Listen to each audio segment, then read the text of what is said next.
I'd like to call to order the Charter Township of Chesterfield regular township board meeting for Tuesday, February 24th, 2026 at 7 p.m. to order. Could we all please stand and recite the Pledge of Allegiance? I pledge allegiance to the flag of the United States of America and to the republic for which it stands, one nation, under God, indivisible, with liberty and justice for all. Clerk Berry, could you call the roll? Supervisor Kersten. Here. Treasurer Elliott. Here. Trustee Anderson. Here. Trustee Joseph. Here. Trustee Hornberger. Here. Trustee Vosberg. Here. Clerk Berry is here. Item 4, the approval of agenda. Is there a motion to approve the, I'm sorry. Is there a motion to approve the agenda as presented? Motion to approve the agenda as presented. Motion by Clerk Berry, supported by Trustee Vosberg. Discussion? Clerk Berry, would you call the roll? Clerk Berry, aye. Trustee Vosberg. Aye. Trustee Anderson. Aye. Trustee Joseph. Aye. Trustee Hornberger. Aye. Treasurer Elliott. Aye. Supervisor Kersten. Aye. Item 5, presentations. We have 2 scheduled tonight. Item 5A, Clerk Berry. Item 5A is a presentation of a donation check by Anchor Bay Rotary to be used for a 25-foot flagpole at Veterans Community Pathway.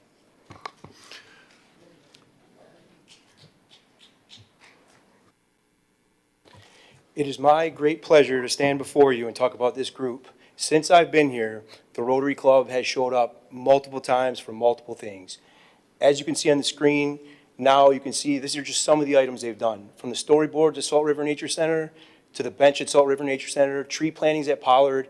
What's great about this group is not only do they donate the time, they put so much effort into what they do. So it's an absolute pleasure to stand before you and discuss this group. So our next project that we're lucky enough to partner up with them is over our Veterans Community Pathway. This is the over 62 acres of property we got, which is the old K Park base housing. You'll see on this quick map, this is property we're converting to park space as of last year. That top arrow represents the location the flagpole will be placed off of Donna Road.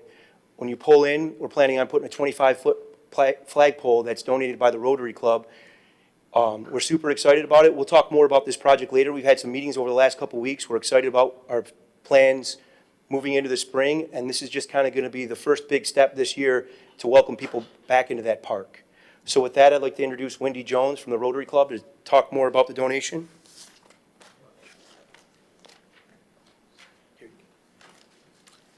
Good evening, board. It's wonderful to be here. It's good to see all of you. I'm going to let Laura was our president at the time our grant was submitted. And so I'm going to let Laura talk about it. Good evening, everyone. Thank you for having us here. The Anchor Bay Rotary Club is 22 members strong. Our commitment is service above self. And with that being said, there's no better way that we could honor those that truly are service above self than our veterans. So to all of our veterans here, thank you so much for your service. And yeah, it's our deepest honor to be able to present this check. I don't know if we're going to have a veteran come up here and that we're going to hand it off to them. It'd be nice if all of them actually picture with the board. You want us to all come down there? Okay. Probably with everybody. I would, if all the veterans, whether you're any veteran, please come up here along with the Rotary members. Stand up here. Check. Where do you want us back here? Okay.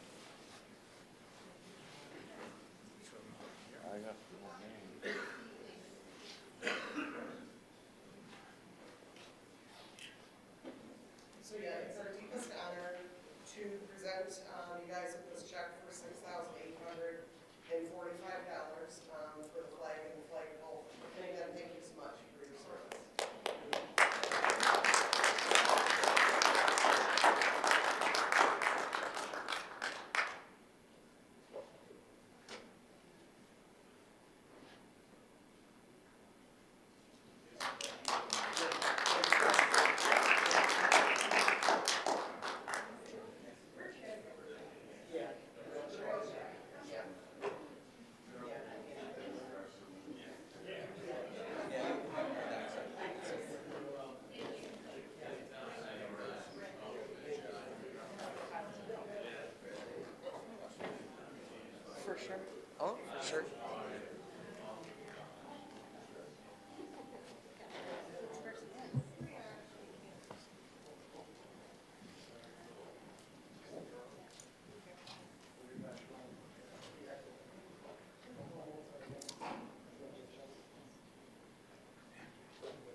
Thank you, Gary Yanarlik.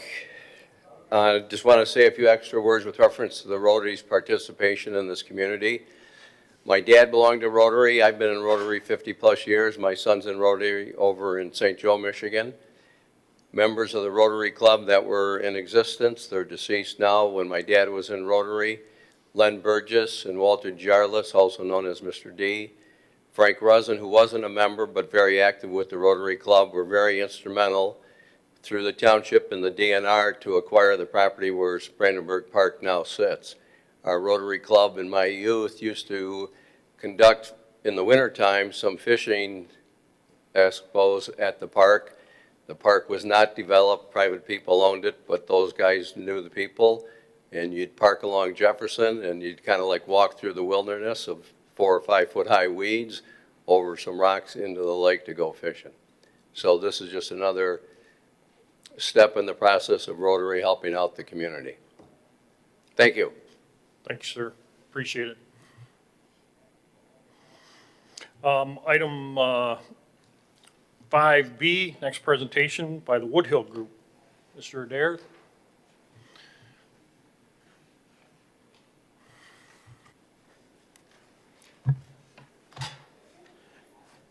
Good evening, and thank you for having me this evening. I'm here to talk about the process improvement recommendations that I've been working on with the full-time electeds, of course, as well as the city or the township staff.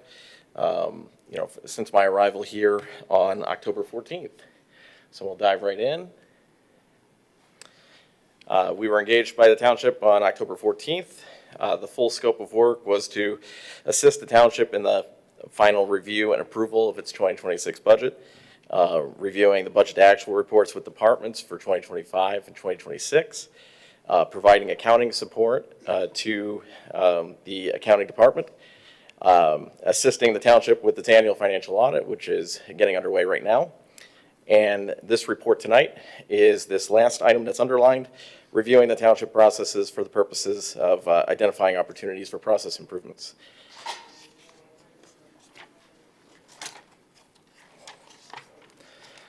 So in the report we're about to review, there are 3 tiers of recommendations. First is what we call critical issues.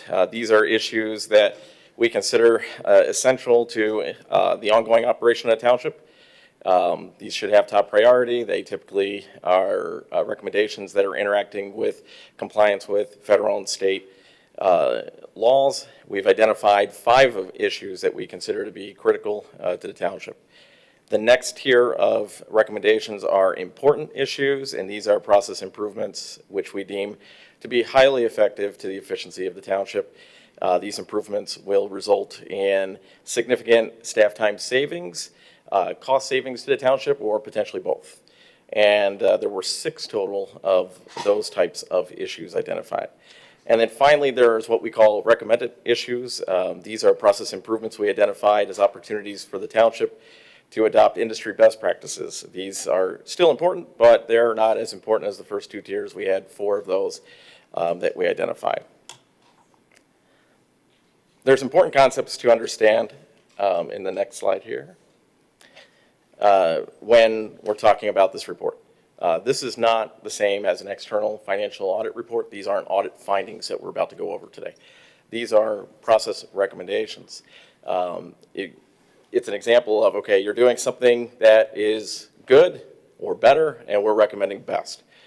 So it's not the same as you got dinged on an audit report, you have questioned cost, you have corrective actions you need to take according to the state of Michigan or the federal government. It's not the same as that. So it's very important to understand that. Also, we did want, as a point of emphasis, to note that our scope of work did not include a review of payroll for the purpose of determining compliance with state and federal labor laws. We did review your accounting system's payroll system, but we did so with the scope. There we go. If it was set up properly in BS&A according to best practices that we recommend.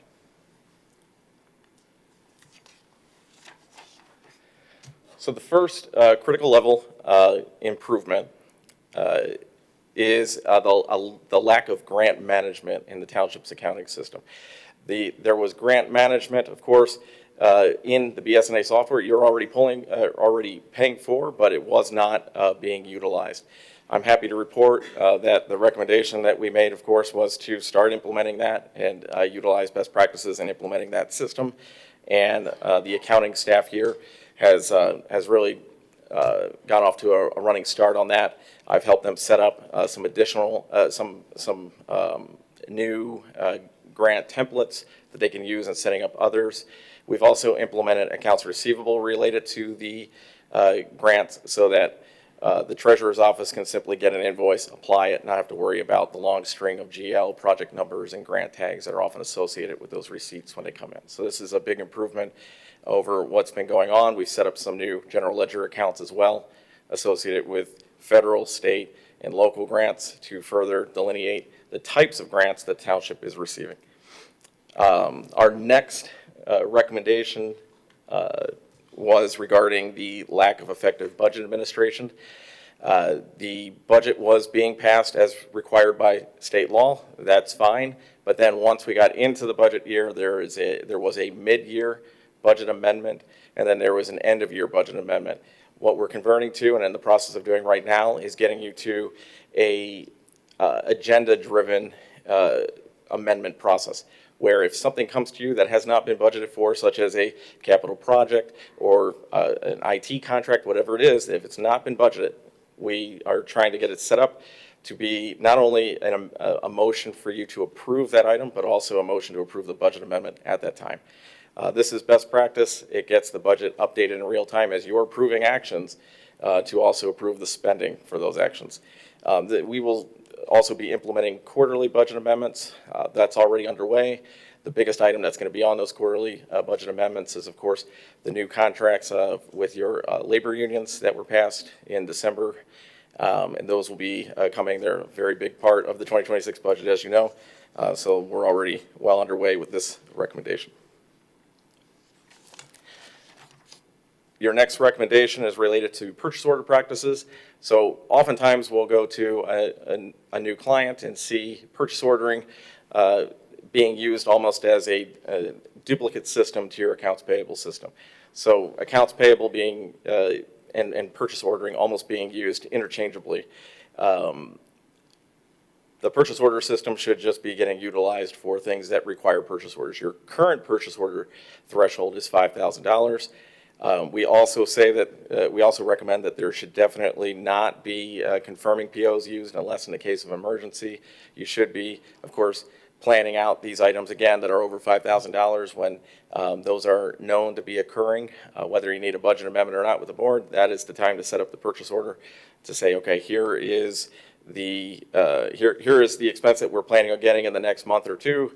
That way the encumbrance accounting is accurate. Your, again, budgetary control, budgetary management for both department heads around the township as well as your finance office is much tighter when you're doing this. There were some instances of POs being written to the township itself just for internal tracking purposes. We recommend ceasing that practice.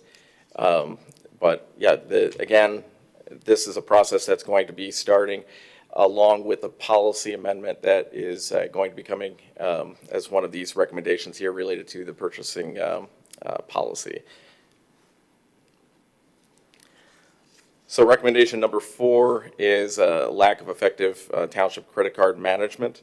What this one boils down to right now is training of the staff and also accountability of the staff, which I will say the HR department has done a great job of keeping track of non-compliance for things like sales tax, use of food, and so forth. But it seems that the issues are repeating, and this process is effectively catching it after the fact. We want to try to push to a proactive approach certainly keep that process in place, but a proactive approach that will allow for these items to not happen to begin with by additional education, using the township's learning module that they already are paying for, Power DMS, to push policies out to employees, take a short quiz on the policy on an annual basis, certify they understand it. It makes it much more easier for enforcement later, because oftentimes it's the excuse of, oh, I didn't know I couldn't do that, or I didn't know about the sales tax. That would remedy that pretty quickly, and I suspect draw down the amount of issues that you're getting on a monthly basis right now.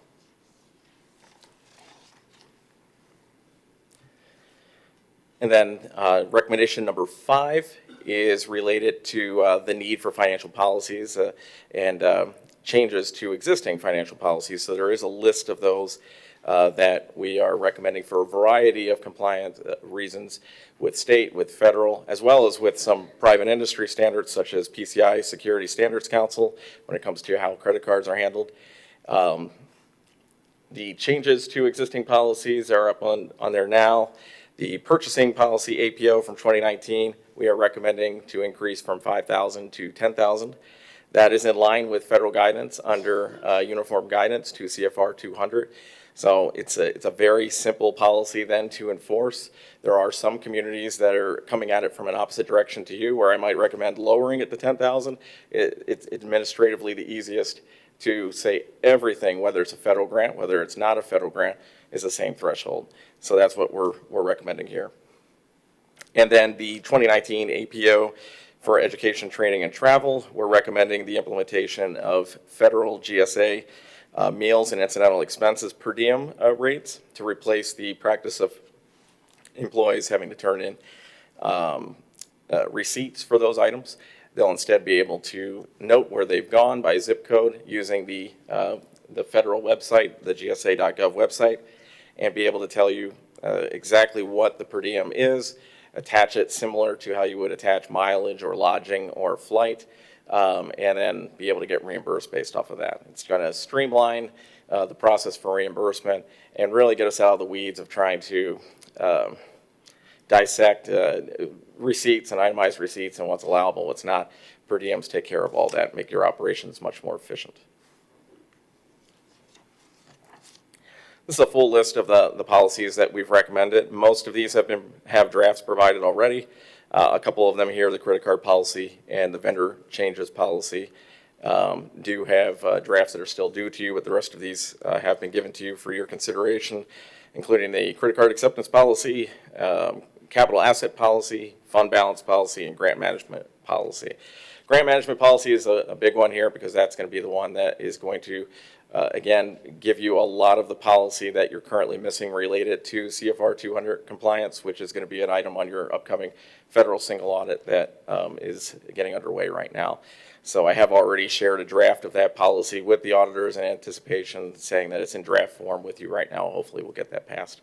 Because whether or not it was in effect for the audit period, it will be important to show that we've at least passed it subsequent to the audit period when they're considering that item. So the next section, I summarized your what we call important level improvements, recommendations 6 through 11. In short, the recommendation number 6, as I look today, there's not quite a full house of department heads and staff in here that there usually is. There are less. We recommended that those individuals be present only at meetings where they're presenting agenda items, as it will cut down on overtime and comp time accruals. This is important, of course, because you've already budgeted for this reduction in overtime in the 2026 budget. Recommendation number 7 is simply all transactions in BS&A should have proper supporting documentation. So whether it's physical attachments for items like journal entries, or whether it's a tie-in to another BS&A system, we're thinking about utility bills there, payroll there, everything that's in the accounting system should be able to be supported. Preferably within the BS&A system, and that's what we're getting at here. Right now, there are some items that we have to go into network drives, pull up those wonderful Excel workbooks. It's very common at a lot of organizations for that to be the case, but we're trying to get away from that and keep everything centralized in the system. Recommendation number 8 is that the township should implement a pooled cash fund and reduce the number of bank accounts. We've already had initial meetings with Treasurer Elliott and her team, and we are in process of getting that ball rolling, and I would anticipate a Q3 implementation for that following the completion of this year's audit, as we've discussed. Recommendation number 9 is related to BS&A's accrued payroll feature. So for years, the township has manually accrued payroll at the end of the year using a robust and accurate Excel sheet, but one that was a bit arduous and took a lot of time. So this is saving your accounting staff some time. I helped them set up the feature, and now they will annually have to go and review pay codes and make sure that things are being accrued that should and not being accrued that should not. But ultimately, now you click a button, you compare and make sure analytically it makes sense to last year, and what used to take half a day is taking 10 to 20 minutes. Recommendation number 10 has to do with transactions involving multiple funds and moving through interfunds, for example, being recorded as one transaction. So currently there are some funds some transactions, I should say, where a journal entry is done in one fund and then a second journal entry is done in a second fund, and the interfund between those two balance, but as a best practice, we like to see those combined together. There was some feedback from township staff that sometimes those transactions have to occur on different dates, and my feedback there was to just enter them as one transaction once both halves have been done.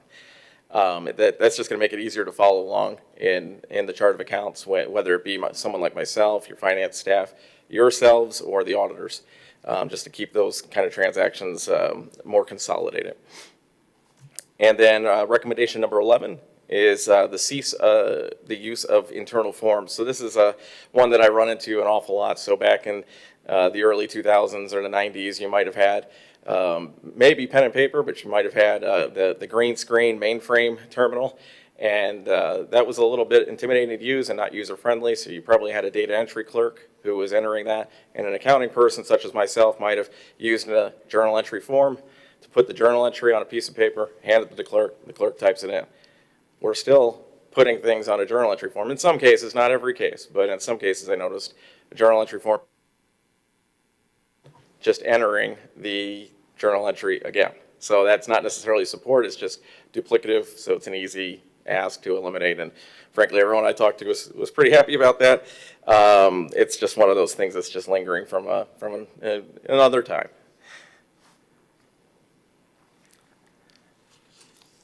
So finally, we have the recommended level improvements. So these are, again, the ones that are less high level. They're more of best practices, good to have, not as priority to implement as the others, but some of these are pretty simple to implement as well. Starting with number 12, while legally compliant in its current format, we recommend that the township establishes additional funds for certain activities. As I noted during the budget process, as we've all probably experienced reviewing budgets that have been here for more than a couple cycles, it's a little complex in Chesterfield Township because of all the capital and one-time spending that's going through what otherwise is typically your operating fund in the general fund. So to remedy that, we have already recommended and set up a special assessment capital project fund for future capital project special assessments. We have also recommended the use of your Fund 401 that you already have for future capital projects that are not special assessment based. And we have not set it up yet, but in FY27, I would anticipate we'll have a discussion about setting up a street lighting special revenue fund, similar to most of your neighbors in this region, a special revenue fund effectively to record the special assessment collections for and related expenses for street light activities throughout the township. It's best practice, and it ultimately delineates the activity of the township in such a way that the operating activities are what remains in the general fund, mostly. Yes, there'll be some capital, but it'll be non-construction capital, smaller items, so that it's easier to see the activity of the general fund when it comes to payroll, operating supplies, and your major revenue streams.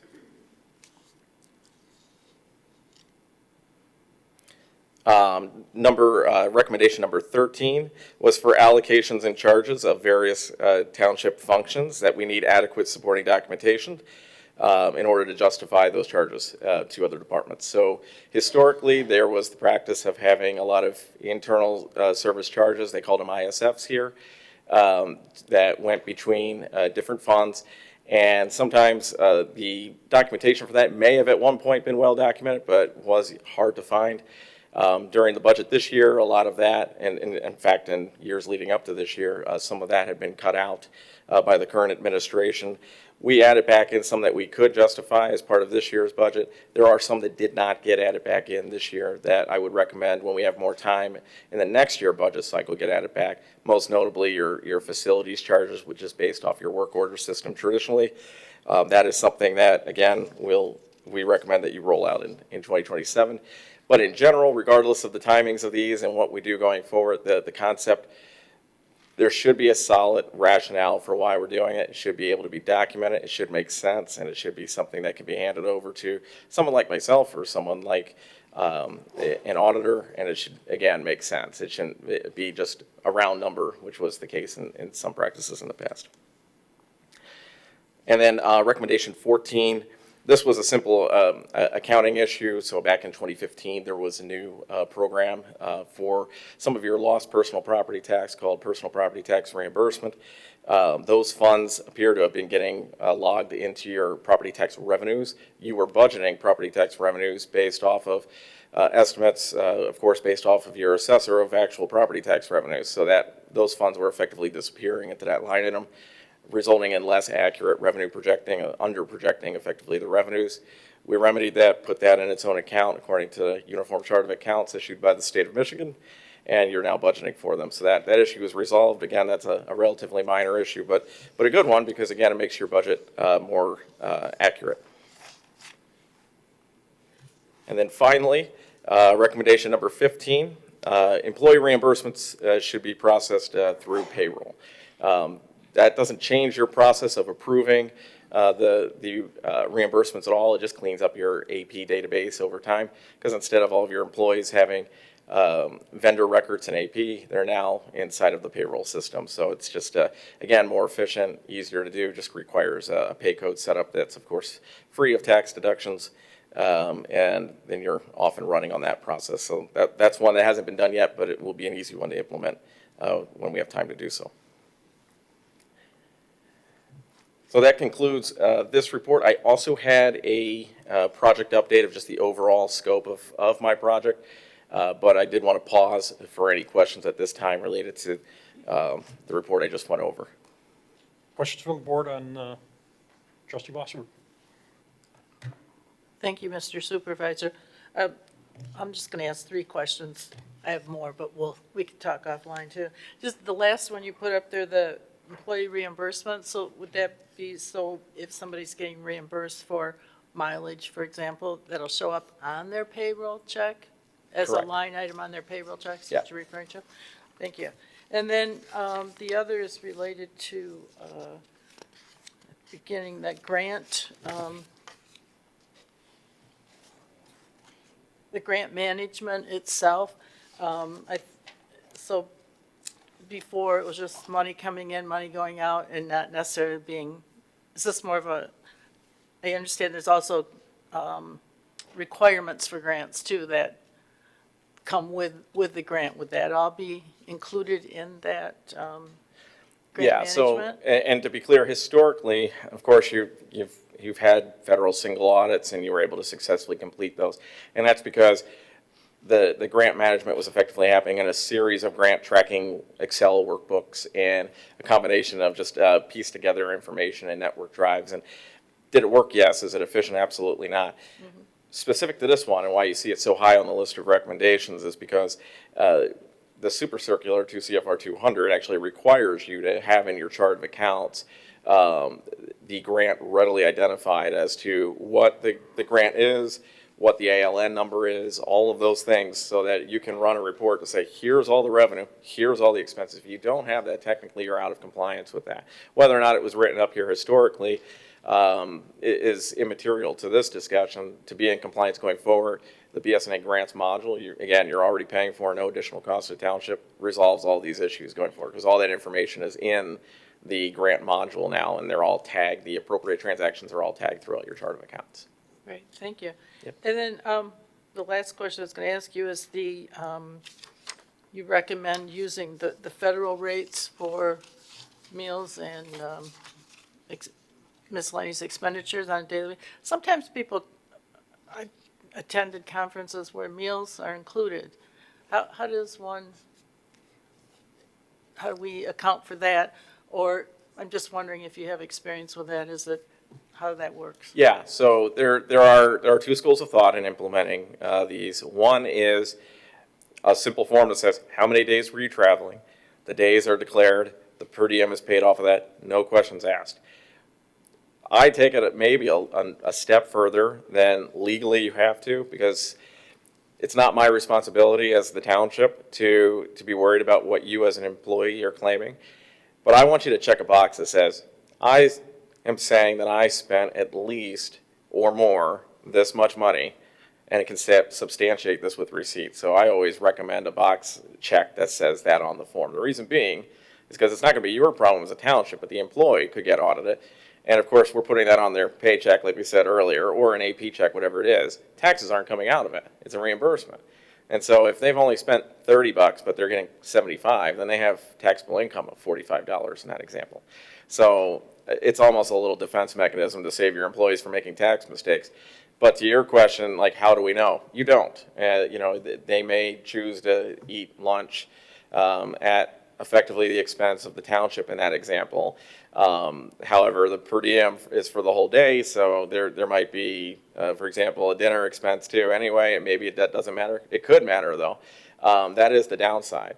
I would argue, though, the upside at an organization this size, all the time you're going to be saving with accounting or with HR or other personnel across the township that are scrutinizing itemized receipts, is going to more than make up for that potential loss. But you're correct. It's not fail-safe there. It's not fail-proof there. Yeah. Trustee Joseph? Thanks, Mr. Adair. Appreciate the very comprehensive. Just a comment on the start. It seems like there's a number of issues that could be resolved with better utilization of BS&A. That's something that we've had, in the township for quite some time. And any idea why we're not utilizing it, or some of these past practices I thought were long gone. That data entry and keeping Excel sheets, and any idea why? So I'm not much for trying to beat up people who aren't here to defend themselves. When it comes to this, and I've seen it at other organizations around the state that I've been at, you're in a position where 30 years ago, 20 years ago for sure, you had some of the same people here you have now, and it's a very different township than it is today. Having one line item for grants worked 20 years ago, definitely 30 years ago, because you might have had one or two grants. Yeah. Now you have 1 or 2 dozen grants. So it's processes that fit. It's kind of like my old college wardrobe. If I pull it out of a box in the basement, it's not going to fit anymore. It's kind of the same idea here. And so I tend not to beat up people, but yeah, for example, like the previous finance director was a longtime employee of the township. Did good work for a long time, had a lot of processes that individual probably set up at the beginning of her tenure, and as the township grew, it grew out of those processes, but those processes were never adjusted. Well, I did notice there were a couple of occasions where I wanted some financial information. The process seemed overly complicated in terms of extracting it, but the finance director, she was able to, get me always what I needed, but she was the only one. The system was sort of unique to her. Yeah. And I'm hearing that with the grants, we did a nice job of documenting it. It's just who can harvest it, and it becomes difficult when you're searching individual spreadsheets and hard drives instead of a centralized system, which we already pay for. So I'm glad to see that, we'll sort of have overlap with all of the financial people that have the ability to access that in a central way. The per diems, yeah, sorry, sure. So, if you recall, Trustee Joseph, back in 2023, the board approved moving to a more robust BS&A platform. Prior to that, we were a very limited user, and we were the Excel spreadsheet controlled by finance. And where we are at today as to where we were 3 years ago is vastly different. Department heads now have immediate access to BSNA, and they get to see their budgets in real time. The documents that he's speaking to and the policies that we're putting in place are going to what you're asking for, is more transparency. Everybody gets to see it, and there's accessibility across the board. So again, the board approved that BSNA expansion 3 years ago, and clearly we've got policies now that we're going to address to move towards that improvement. I really like to hear that, and primarily the area with per diems that come into training budgets. BSNA provides an awful lot of assistance with training users on their system to make sure that they're effectively. I would encourage, more of our relevant staff to be attending those. Certainly, a lot of this falls in the clerk's and obviously the treasurer's office, and maybe a shift in focus from Laserfiche to BSNA might be a good starting point. The per diem system in the old days, going back to your time as a county commissioner, I think we got $7 for breakfast, $10 for lunch, and somewhere along the way, they transitioned that from having to turn in a bunch of receipts for individual meals, and you got $35 for every day that you were, 100 miles away from home. But there is I'm certifying that I spent this, in sort of disclaimer. You're quoting Macomb County's practice? Yeah, I don't like to, but I have experience with that, so it's one that I'm sure you're familiar with. Yeah, I modified it a little bit, but yes, yeah, in the 36. So what that was, and what you're looking at there, and what I was trying to move us to when I was still at the county, was the federal per diem. What you're quoting is the state per diem. And so when I went to Chicago for a conference, or when I went to LA for a conference, or whether I went to Lansing for a conference, it was $36 a day, and so it was a little low. So the federal per diems are a little bit better for some of the organizations that traveled more, especially they could enter in a zip code and get a custom per diem for just that location. Yeah, that's, I think also now we've migrated towards the federal. Mileage is linked to that as well. Yep. So it really was a better system for not only the individual employee that's trying to, but also the accounting work that goes into matching, filled out, travel reimbursement sheet and stapling all of your attachments to it. And so I'm glad to see that we're moving in that direction. I noticed priority 4, there was a need for a comprehensive credit card policy.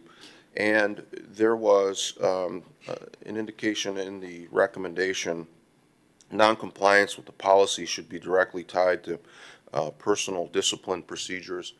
What do we do in the instance, have you looked at our APOs as it relates to board members? So elected officials who inappropriately use the credit card, you can't discipline that individual. Is there anything in the APO? I have not covered that with this recommendation, no. Is there anything that maybe you could provide in the way of direction for our current APO? I mean, I realize that they're not terribly teethy, but at least we have the ability to establish some rules in writing so that when we have issues that, seem a little bit sketchy, we can have a basis for, how we proceed. Yeah, I would say in general, and I'm speaking from a very high level when I say this, but typically I would say that these apply across the board. I have not had policies written just for elected officials. It's usually been the overarching policy that applies to all of them. As you say, of course, a duly elected public official is very different than, your accounting manager when it comes to what you can do, but you can document the policy, note lack of compliance with said policy, and, ultimately the taxpayers, decide when it's election time. Sure. But also, also quoting some other organizations we have in common. There's also the opportunity to use something like an ethics committee, for example, where those types of items are brought forward and effectively heard by said committee. But that's completely outside the scope of what we were talking about here, but that's Yeah, just no, been my experience. those are good ideas. It's just a little tough. Yeah. If the architect of the ethics committee also falls under the umbrella of the APO involving Right. improper credit card usage, what do we do? But I think maybe adopting the language for the employees and just putting that in our APO would be, a good move.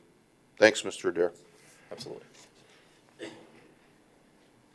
Any further questions from the board? I'm just going to follow up again, as I said, since Mr. Adair's been here, his time here, I really appreciate the direction and thoughts that he's provided us. I'm not afraid of anything that he's recommended. In fact, my conversation with him was, if you recommend it, we'll institute it. And we're now working on the APO side of cleaning up a lot of the APOs that need to be modernized and addressed. We are literally 20-plus years of financial practice in the township is what he is helping us modify and change and become more current. And we will institute good practices, good policies, and even better APOs that the board's probably going to see here pretty soon, some amendments and recommendations that he's changed to the policy. So that being said, any other questions from the board? Treasurer Elliott? Thank you, Mr. Adair. As when you first presented these 15 points to us, the 3 full-time elected, I just wanted to say I was very excited to hear your recommendations. I think we're headed in the right direction, and I thank you for the very solid work that you've done. Thank you. Thank you. Thank you, sir. Appreciate it. Right. See you Thursday. Do you want me to? Oh, yeah, you had follow-up. Go. Yeah, just really briefly, I don't know if this was passed out. Does this look familiar to anybody? And I won't read off of it word for word, but just very quickly wanted to just cover, as per our original scope of work, I did promise to come in every 90 days, give you a project status update. I have been giving effectively verbal versions of this update periodically to the 3 full-time electeds, but this is a presentation to the entire board in accordance with that scope of work. For each item in the scope of work, it's highlighted green for being ahead of or on schedule and in blue for completed.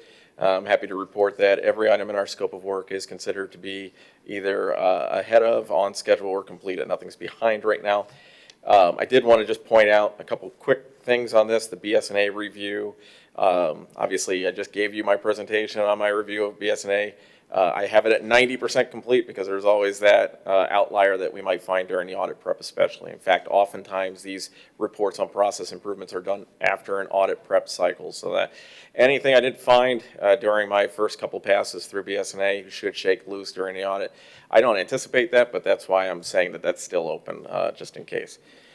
You'll also notice on a few of these items, the budget spent is significantly lower than the actual completion percentage, and that is a testament to the condition of this township.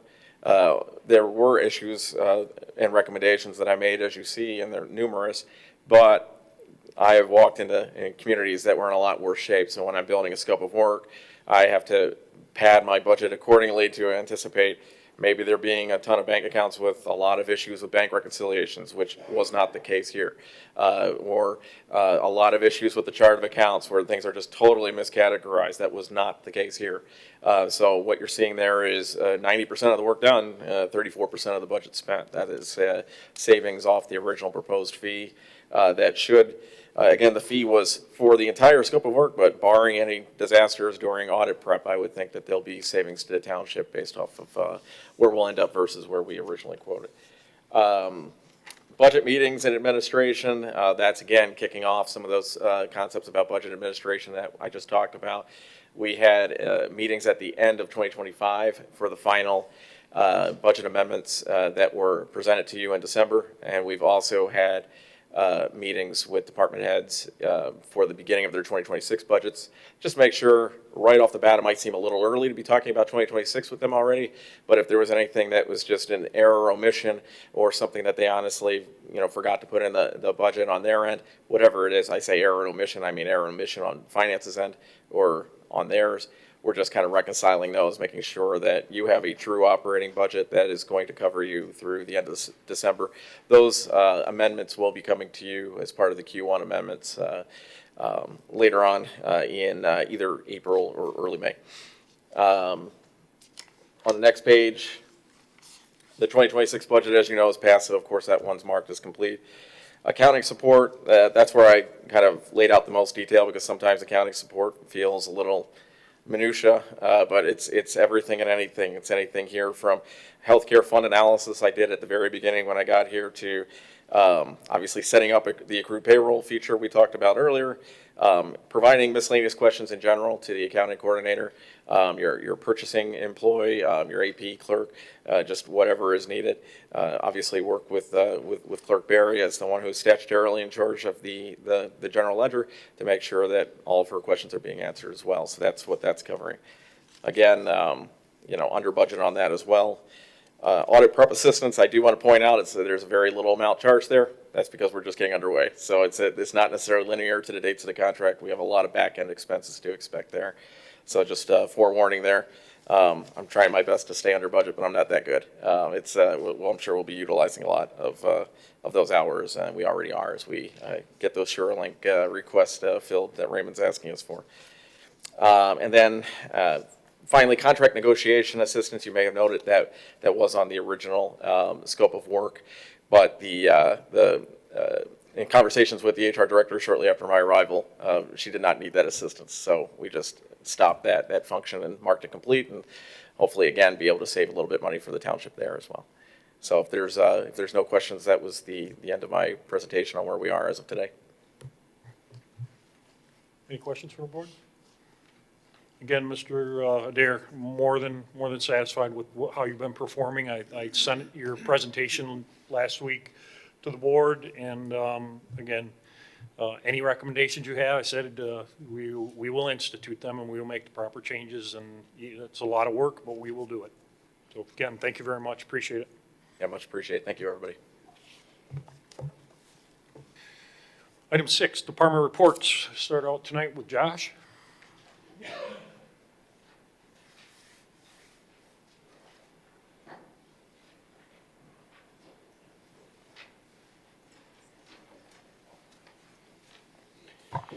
Thank you. I just wanted to give the board a quick update on some meetings we've had this week in regards to the Veterans Community Pathway property.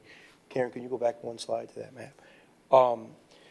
We signed this lease about a year ago, so we had a follow-up meeting with their staff just to kind of see what they like and what they don't like to ensure a long-term good relationship with the VA housing next door and their staff. Originally, we started this process. They were really cautious, and they wanted us to close off all entry points going from our pathway project to their community, just to have no bleed over. I was happy to report today after our meeting, they were super excited. They actually wanted to open up some of those channels so their residents could get in the park. They've been using the park. They love it.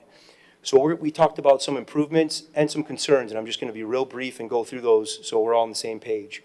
You can see that first arrow up top. That's our entrance point off Donna Road. As we mentioned earlier, we're putting a flagpole that's been donated by the Rotary Group. Also, there's a long fence that's kind of a mess along that property. We talked about removing that. That fence was put up to keep people out. Now we kind of make it a little bit more inviting, so we're in the process of talking about removing that fence and just cleaning up that entry point as you come in the park. As you go down to the area that's labeled number 2, that we've been blessed enough to have an eagle on that property, two eagles on that property for quite some time. And I had the honor to meet with Michelle Valenti, which I'll consider her our unofficial eagle expert. She's here in the crowd today. She spent about 2.5 hours with me, kind of educating me on the eagles and their habitat and how it works. As we're going to be good stewards of this property, we want to make sure we're good stewards of the previous tenants, and that's those eagles. So we want to take great pride in what we do. We had some rather kind signs, we'll call them, up at the end of the street to kind of keep people back, which was not working this year, and they're going into their nesting period. So as of today, you can see where those yellow lines are. We put some barricades up, and we're going to put some signage that references the National Act that says you're not allowed to disturb eagles, especially during mating season, and you're supposed to stay about 330 feet back. So we're hoping people will abide by those rules. That's what those barricades are for. That's an area too that we never really cleaned and maintained because we kind of left those birds alone, but people have been walking back there, and now is a critical time. So as you can see with Michelle on her Facebook page, she kind of gives us a lot of really great updates, and we're looking forward to teaming up with her and possibly putting an eagle cam in there in the future, which the residents of the home are super excited about. Moving around the park, you'll see that pond, that arrow number 3. We're teaming up with some volunteers from the Veterans House, and we're going to put a pathway, because right now they have a tough time when they got their carts and their sleds for a lot of the residents that can't walk to get over to those pathways around that pond. They have about 30 volunteers that we're going to be working with over the summer to put a really nice kind of stone pathway in there so they can get around. So you'll see us working on that.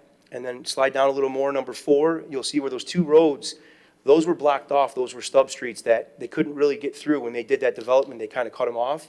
We're going to open those back up. We're going to put some gates with some walkable entrances so those veterans can get, or veterans or other residents can walk in and out of those areas, because right now there's just some parking blocks and they're kind of, it's rough looking. So you'll see us doing some work in the spring. We're super excited about this project. If anybody's got any questions or concerns, please reach out to us in our department. We'd be happy to help you. We're going to kind of try to let this evolve organically, and we're excited about the people that have been using it lately. We've got a ton of really good feedback. So we're grateful to the board for supporting us and making this happen. It's something that I wanted to do since I've started here, so I'm super excited to see it moving in the right direction. Thank you. Any questions? Sorry. Thank you, sir. Director Anderson?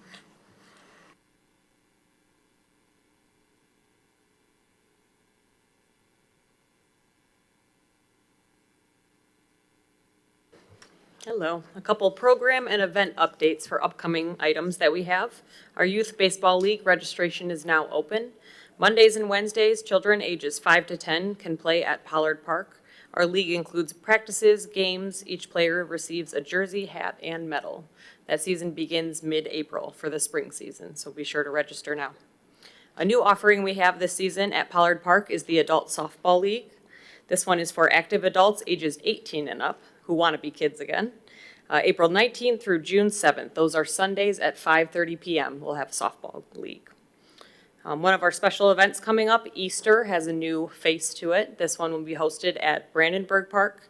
It'll be in partnership with our Public Safety Department, and residents will see candy fall from the sky at Brandenburg. So please register children only for this one. It's a family-friendly outing, though. Everyone can come and get a photo with the Easter Bunny. That one is Saturday, March 21st, if you're looking to mark your calendar. Lastly, for events upcoming, our Mom to Mom sale is hosted Saturday, May 16th. Both tables are available, and shopping, of course, are welcome and wanted for that event. It's an annual favorite and will be hosted again at the community center in the gymnasium and the multipurpose room. Following the board's approval of our new recreation software, we will now have an announcement of a new recreation software coming for our spring registration. The community can expect a rollout of that process in April, and while some features remain the same, such as our online registration, in-person registration, you will find the process to sign up a new account, to sign up for any of these favorite programs, much smoother this time around. So if you, again, want to mark your calendar for those dates, registration is on Tuesday, April 7th for residents, and then Wednesday, April 8th for non-residents, both at 8 a.m., both online and in person. This is the first time, again, with this new software, that we are able to do a resident first priority registration. So I know a lot of our residents will look forward to that. More information will certainly come out in the near future so that residents have an easy way to get their accounts set up. Thank you. Thank you, Michelle. Ms. Bouvet, all yours.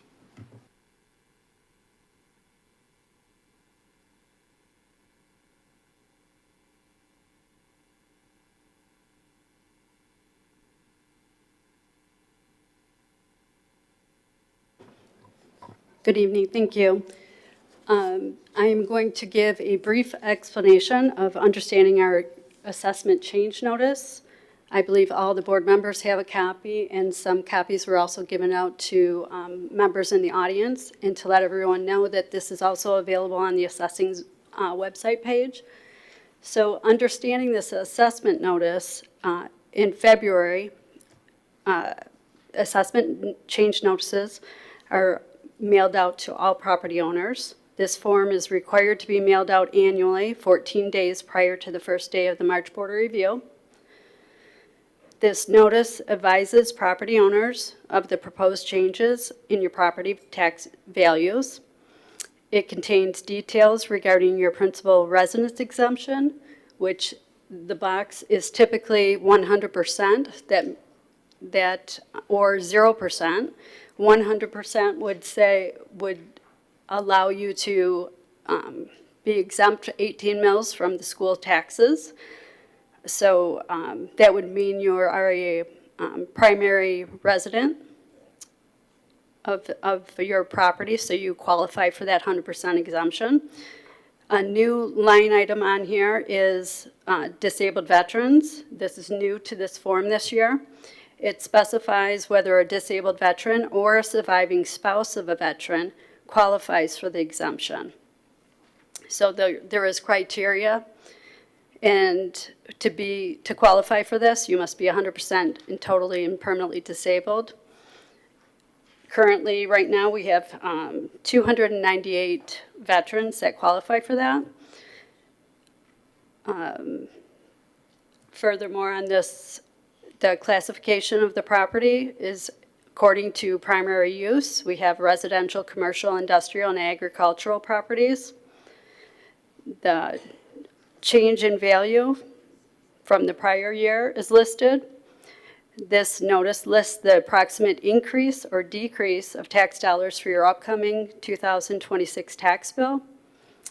In box number 1, it shows your taxable value, which is an increase determined by the Consumer Price Index, which is 2.7% this year, or 5%, whichever is less.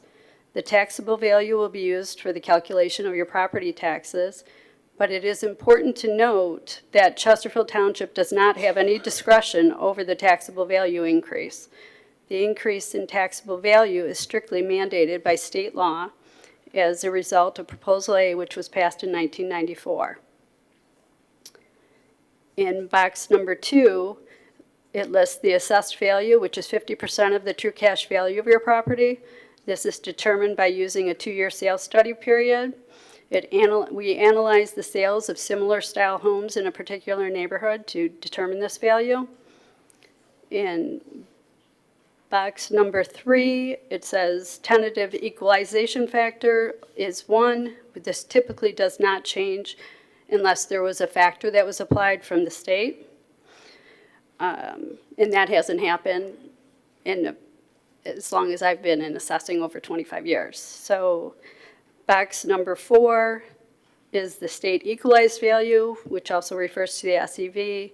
They are typically the same as the assessed value. It is a value determined after properties would be factored also by the state. Box number 5 indicates whether there was a transfer of ownership in 2025 that resulted in an uncapping. Property transfers become uncapped in the year after it transfers, and we do not have any authority over that taxable increase as well. Box number 6 lists the assessor change reason, which is the basis for the reason for the change. Typically, it is market value or new construction, or an improvement was removed. That would be listed on your notice. So overall, I would encourage all property owners to review this information contained within this notice to ensure the property record details and values are accurate. If property owners have concerns or questions, they can contact the assessing department, or if they still are in disagreement, they may call and file an appeal with the March Board of Review. The March Board of Review will meet to hear appeals on March 9th and 10th. And this is the only time and opportunity that residents can appeal their assessment is at the March Board of Review. If anybody has any questions, again, it's all available on our line in the assessing department. It's a brief overview of understanding. I know it's complex, but we're always here to answer these questions in assessing. If anybody has any questions. Thank you. Questions from the board? Trustee Joseph? Yeah, I appreciate this being online. I think as we move forward, we have a lot of misinformation as it relates to assessed values and the increase in property taxes. I particularly appreciate the way you explained the township has no discretionary ability to, raise property taxes. So when you see, people come to the podium or people get online and they indicate that their property taxes went up, and what is the township doing with all of that extra money? There is no correlation to the township coffers as it relates to these increased property values. Our revenue is generated by our portion of the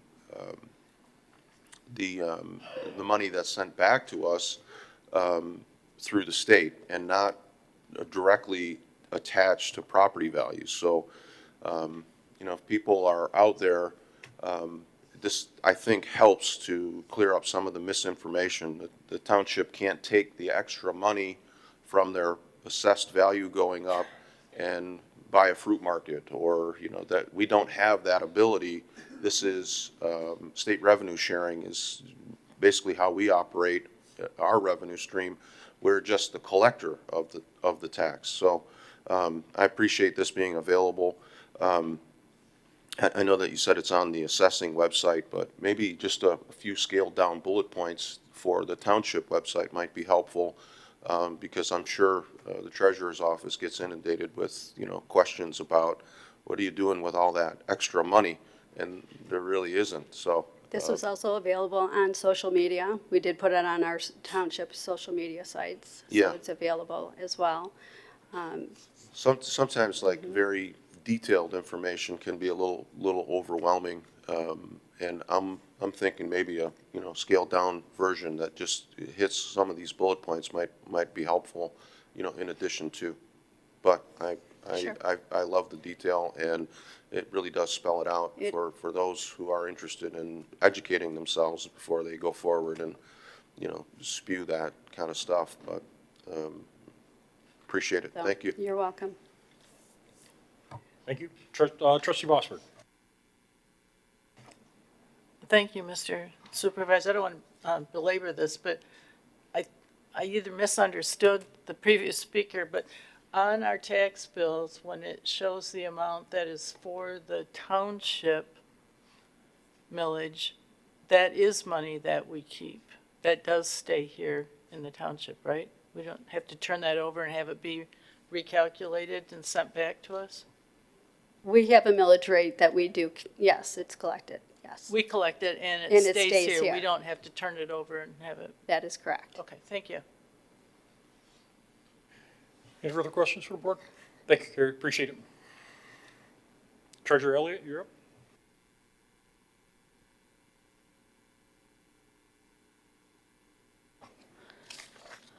Okay, so what we're looking at is the fourth quarter 2025 investment report. This first slide will just show you the percentage of total investments we had on December 31st in each of the banking institutions.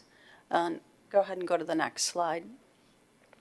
This slide shows how much of each of those funds was invested. So the general fund had a little under 8 million as of December 31. Public safety fund had a little under 5 million. Water and sewer was just shy of 11 million, and the healthcare fund had a little more than 1 million in it. As the investments are maturing, we are no longer seeing those big 5% yields, but we have remained steady at around 3.5% yields across that. And depending on who you hear talk as far as investments go, some people will be like, they're going to lower rates, they're going to keep them steady. And I think, we'll just kind of, right now we're seeing pretty much a steady at around the 3.5, 3.7%, and I don't have a prediction because I am not one of the talking heads on the TV. Karen, if we can go to that next slide. So this slide shows the accrued interest we've earned over the last couple of years, and although amount from 2024 to 2025 has declined significantly significantly. We are still earning a healthy amount of interest on our investments, and I will continue to work closely with our department heads on our upcoming cash needs so that we can proactively sweep any extra funds into higher paying investments and be able to utilize our funds as much as possible. As you can see here, the general fund earned nearly $400,000 last year in interest, public safety, a little over $500,000, water and sewer, close to $500,000. And several years ago, we've also been doing this same kind of process with our tax collection, and we've earned hundreds of thousands of dollars that we distribute to our various taxing authorities as well. The tax collection for 2025 is coming to an end, and on Monday, this coming Monday, March 2nd at 5 p.m. will be the last day that any tax payments can be made here at Chesterfield Township. On Tuesday, all payments will be, from there on after, will be made at the county. There was several discussions that I kind of want to touch base on. One is this here. So of the total taxes that are collected, only about 2% is actually staying here at the township, and that's a little bit less than $2 million. Our total revenue includes some other items, but it's basically made up of our state shared revenue and those taxes that are collected, and that is in our budget documents that are available online. Per Mr. Adair's recommendations, the treasurer has 3 items that we were named in that he had brought up. Supervisor has 6 and the clerk has 11 items. Of the 3 items, the things that we could do was he had said, close up some of the accounts if we can, and we did close 3 of those accounts. The rest of them, we're in discussions with him about those. And so we're being very proactive as much as we can be. And did want to mention, we have also in the assessing information on that assessing notice, you heard the assessor talk about there's 298 veterans exemptions for Chesterfield Township. That is a considerable amount more than most of our neighboring communities, and that's because we have Selfridge right here at our south end, but it does kind of affect us and our bottom line. Thank you. Any further comments from the board?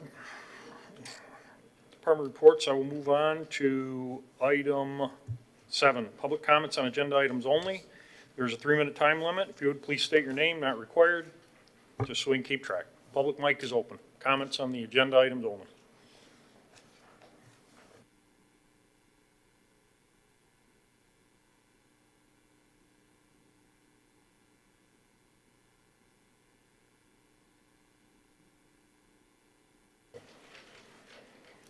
Good evening, Janice Young. Item 10D, Water and Sewer Commission. The residents want a citizen advisory committee. I thought we were pretty clear about that. Will this commission include any residents? If so, how many? And how and when will they be selected? And if not, why not? The 3 proposed board members are all pro-water rate increase and have voted in favor of them. I would prefer to see Trustee Anderson and Clerk Barry on this commission. Mitch O'Connor was the employee that brought water rate increases to the board. How can the residents trust him to be objective? Hassan Hussein, who is our new Assistant Director of Public Services as of a year ago, is on the record at the March 11th, 25 board meeting as stating he, quote, will move the township in the direction that Supervisor Kersten wants to move it into, unquote. So is he just going to be a yes man to Supervisor Kersten? How can the residents trust that he'll be objective? Each board member will collect another $150 stipend, which is a payment, to be on this commission. How much will each employee be paid, Mr. O'Connor and Mr. Hussein? Will they be paid overtime? And the way this commission is set up is, to me, a total lack of transparency. Unless you can guarantee that 1 to 3 residents, preferably objective residents, will also serve on this commission, I ask that you not waste the taxpayer money on forming it. Agenda items 7, 12, and 13, public and board comments. According to our APO, which was quoted tonight by one of the board members, APO number 04-2018, as modified on 8/22/23, Board Rules and Procedures, Section 4.3, Order of Business, the public comments and board comments. There's a strict limit of 3 minutes, which we've been held to, like, without fault. These items were put into place by Supervisor Kersten, but he only enforces the 3-minute rule on the residents. Why is that? And Trustee Vosberg thought these limits were critical, saying that these meetings should be run like a business meeting, yet she never says anything when Trustee Joseph often uses more than 4 times the limit. Maybe she thinks when he disparages the residents in attendance, that's somehow running a business meeting. I respectfully request that the board be held to the same strict 3-minute rule that the residents are held to at every meeting. And item 5B, Holy Woodhill. I really liked everything that they said. I'm not a fan of increasing the threshold of spending up to $10,000, but if you do all the other things in there, I could probably get on board with that, because I thought he had some good stuff in there, pointed out a lot of interesting things, and I really appreciated his presentation. Thank you.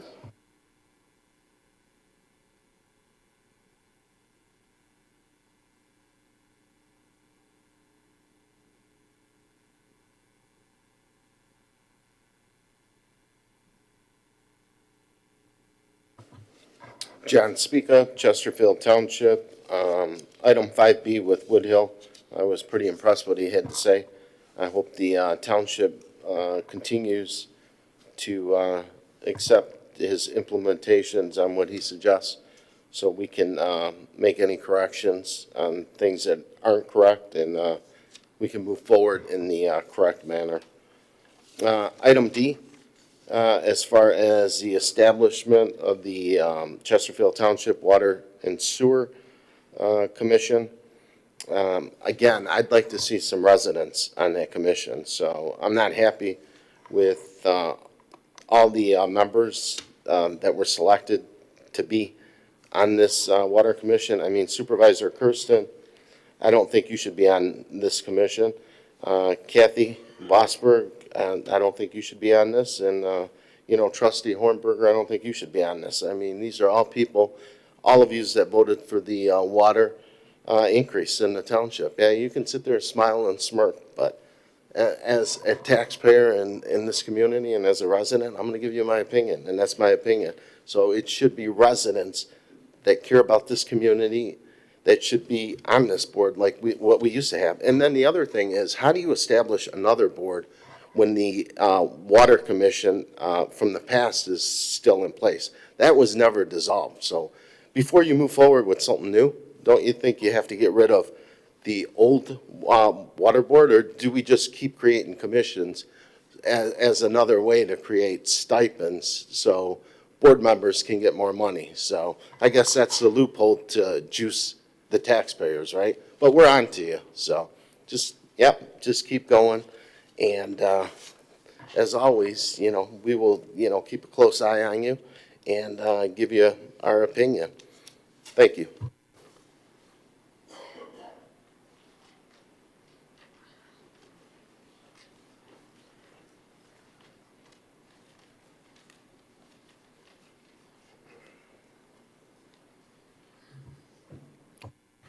Joe Kadich, I live on Sutton. I wanted to talk about the Water Board Commission too. Essentially, when Kersten was first nominated to replace Accavetti, both Paul Lafata, who was a past treasurer, and I told him, let's establish, keep the Water Board Commission. We called it Water Rate Advisory Board. We knew that had to happen. He didn't do it. And what also happened after that is the fact that he fired the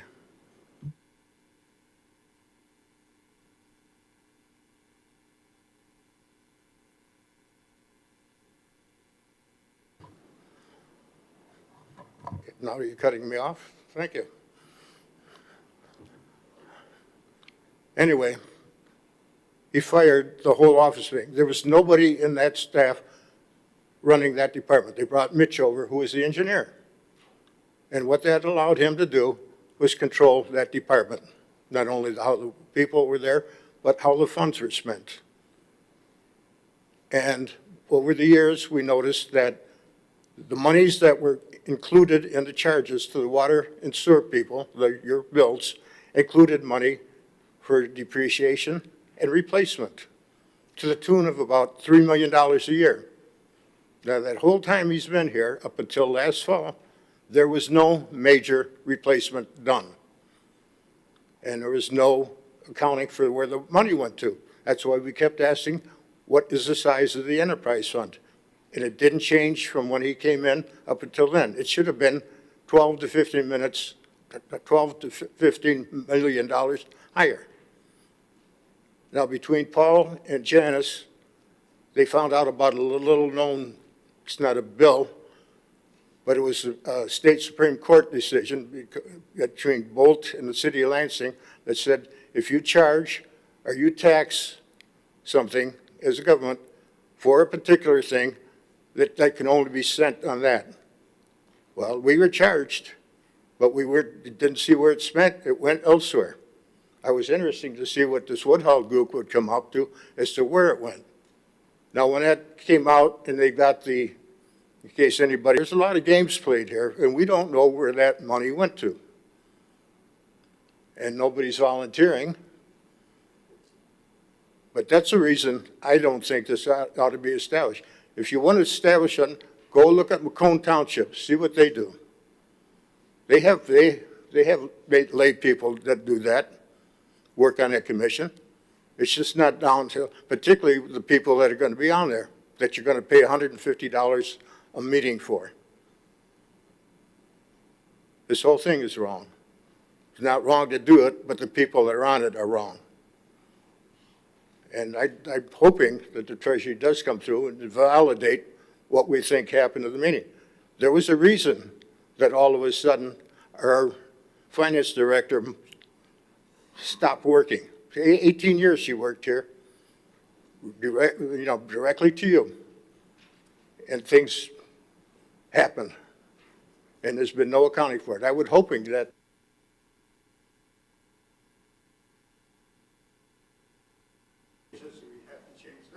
Thank you, sir. Thank you. Any further comments from the public on the agenda items?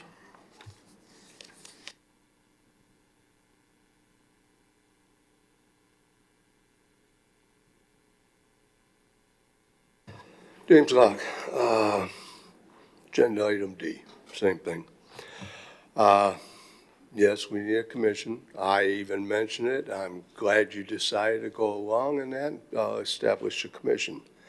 I do object to who's on it, or who you want to put on it. Our board can't be trusted. We know that. The money disappeared that was supposed to be there, and everybody on this board is responsible for that money disappearing. Whether you voted or not, you spent the money. You're all responsible for knowing where the money's coming from. You're responsible to know what money is supposed to be where. It's not just the 3 people that are officers, all the trustees too. That's why I say we can't trust anyone on this board. Because you're not doing your job. You're not watching where the township money's going. You know, commission, yes. Who you want to put on the commission? No. You need to change that. And I think there's enough members of the board here that would like to see something else done with that. Thank you. Any further comments from the public? Move on to item 8, the consent agenda. Clerk Berry. All items under the consent agenda are considered routine by the board and will be enacted in one motion. There is no separate discussion of these items. If discussion of any item is required by a board member, it will be removed from the consent agenda and considered separately. A, approval of the minutes of the regular board meeting of February 10th, 2026. B, approval of the payroll report for week ending February 11th, 2026. Approval of the payment of bills as submitted by the Finance Department. D, approve a recommendation by Department of Public Service to approve requisition number 26-18120 to establish a purchase order for Kennedy Industries, quote numbers 0068605 and 0068606 for the on-site technician field service costs and costs associated with the repair of a sanitary sewer lift station at the Donner Road Sanitary Station for a total amount not to exceed $7,352. And 8E is to approve a request by the Department of Public Services to proceed with repairs to the 2008 Caterpillar 420E backhoe, asset number 108, in the amount of $5,841.02 from Michigan Cat, quote number 57978 and requisition number 26-18121. Is there a motion to approve the agenda as read? Motion to approve the consent agenda as presented. Motion by Clerk Berry, is there any support?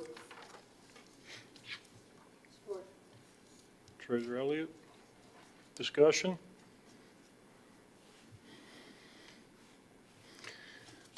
I have a motion by Clerk Berry, supported by Treasurer Elliott, to approve the consent agenda as read. If you would please cast your vote.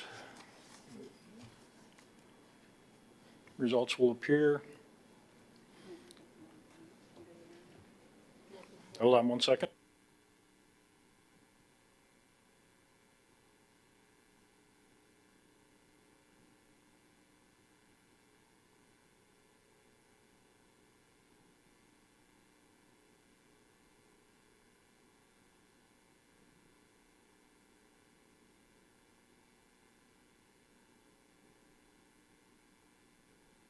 Clerk Berry, would you call the roll? Clerk Berry, aye. Treasurer Elliott. Trustee Anderson. Aye. Trustee Joseph. Aye. Trustee Hornberger. Aye. Trustee Vosberg. Aye. Supervisor Kersten. Aye. Item 9, public hearings. There are no public hearings scheduled tonight. The regular agenda. Clerk Berry. Regular agenda item 10A is to approve a recommendation by Parks and Recreation to reappoint Rob Cuss to the Beautification Commission and Tree Board with a term ending February 24th, 2029. Support. Motion by Trustee Joseph, supported by Treasurer Elliott. Michelle Anderson. Rob has been on the beautification board since its reinvigoration. He has been an active member. He has volunteered at many of our events and continues to add incredible insight into the conversations that we have. He's also attended the regional beautification meetings. We'd be happy to have him again. He unfortunately was not able to make it tonight.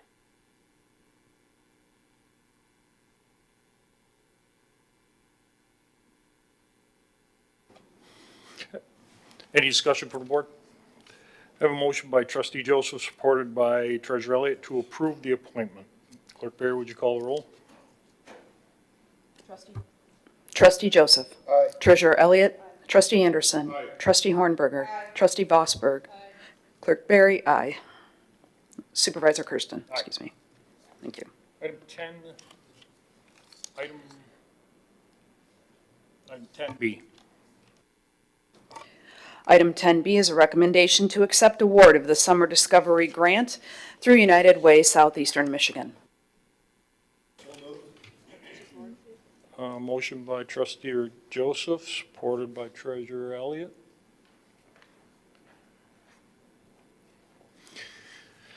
All yours, Michelle. Here to request approval this evening for Chesterfield Township to accept the Summer Discovery Grant Award and authorize the execution of necessary agreements between Chesterfield Township, Anchor Bay, as well as the grant program for summer of 2026, so that would be this calendar year. The initiative represents a significant opportunity to expand our summer camp as we currently offer it. It would be a no-cost summer camp to our families and working in collaboration with the local school district. To offer an overview of the Summer Discovery Program in the regional side of things, I invite Lacey Vasquez to provide background on this, and then I'll get into the specifics of our site after she speaks. Thank you. Good evening, everyone. My name is Lacey Vasquez. I am the Director of Summer Discovery and Out-of-School Time Learning for United Way for Southeastern Michigan. I'm here to share some details about the regional aspects of the program for Summer Discovery. We're currently entering our third year of this grant cycle, in which we are offering funding to provide full-day, 8-hour programming to students at no cost to students or their families to bridge the summer learning gaps, so providing academics in the morning and enrichment in the afternoon. So this is a program that's going to allow Chesterfield Township to support students across the entire township, not just in our individualized school districts within the township. And that's currently being ushered in this first year with Chesterfield Township's Parks and Recs Department and a partnership with Anchor Bay School District.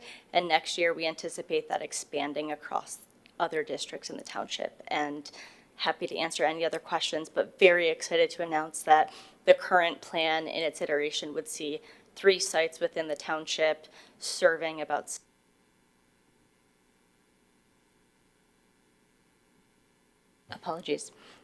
so 3 sites serving 700 students and about a $1.4 million grant award to the township.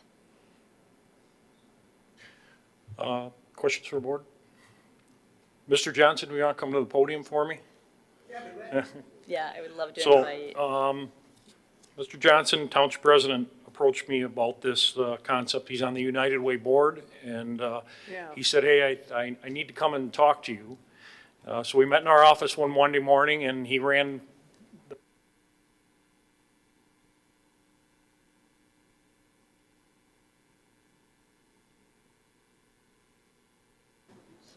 and the first words out of my mouth, John, were that it's too easy and I can't believe it's going to be this simple. And John leaned back in his chair and he says, well, yeah, it is, and I guarantee it. And lo and behold, about a month later, we met, we discussed it, and we were basically awarded the amount that we were asking. And Lacey, thanks to you for coming out here and obviously working with Michelle. I still can't believe the amount. It funds our summer program, our summer camp for the township, and also expands it. And what I liked about it was the educational component, and then partnering with the school districts. There is an education component to this, and I think that enhances what we are offering.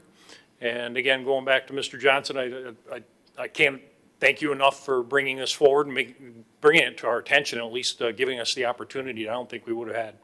Thank you, Mr. Supervisor. I like you when you call me Mr. Johnson, but either way, John works fine, thank you. So as everybody knows, I'm actually the president and CEO of the Southeast Michigan Chamber of Commerce, and that includes this particular community as well as another 52 communities in Southeast Michigan. And so we're always on the lookout for opportunities for the communities that we work in. I happen to live here in Chesterfield Township, so all the better.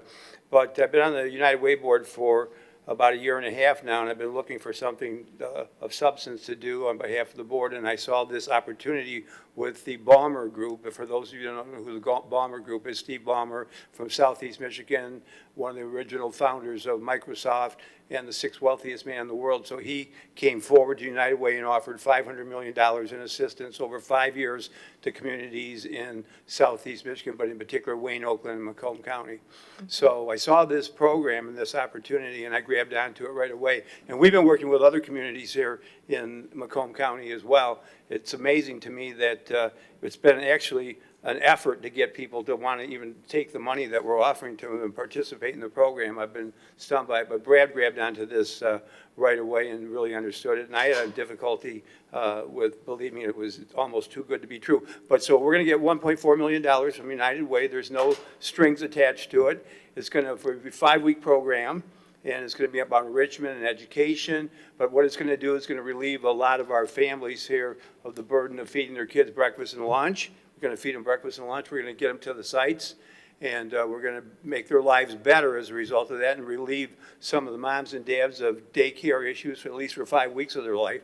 But what I really like about the program especially is, so this year, you know, we had to work through all the details. We worked really closely with Karen and Brad and several other folks and the Parks and Rec Department. But now that we've got this in place and ready to go, next year, by the way, we have an opportunity for up to 5 years in this program. So this isn't really about just $1.4 million.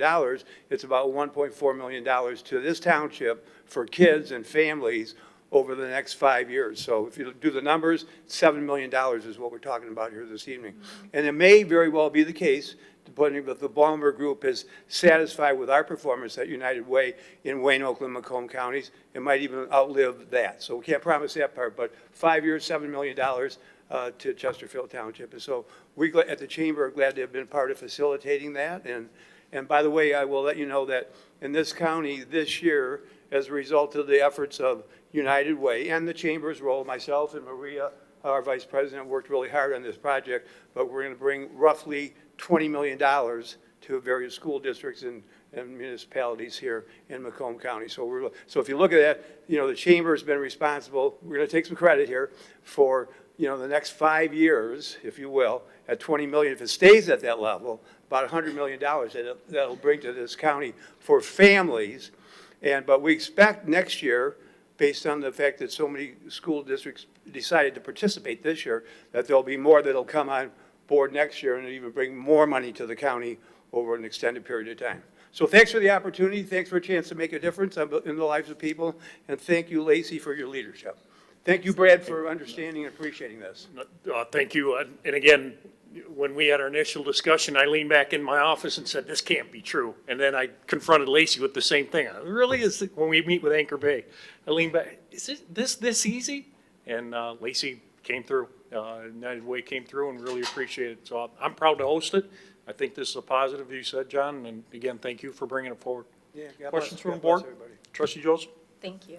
Yeah, one, you touched on it, you're not a terribly good at self-promotion, John, but your chamber is unlike any other chamber. I really do appreciate the events that you host in our community, because there's an opportunity for networking there, where opportunities like this, they don't really, it seemed easy, but they don't fall out of the sky without a venue, without an opportunity to put people like the Ballmer Group and United Way in contact with our Parks and Rec. And I think one of the strongest elements of this is you get all of this infusion of cash, but if you don't have a sort of a working framework like we did and we do in our Parks and Rec department, our summer camp program is one of the most effectively run programs, and it's rated in terms of customer satisfaction. Our parents are really, they love the existing product.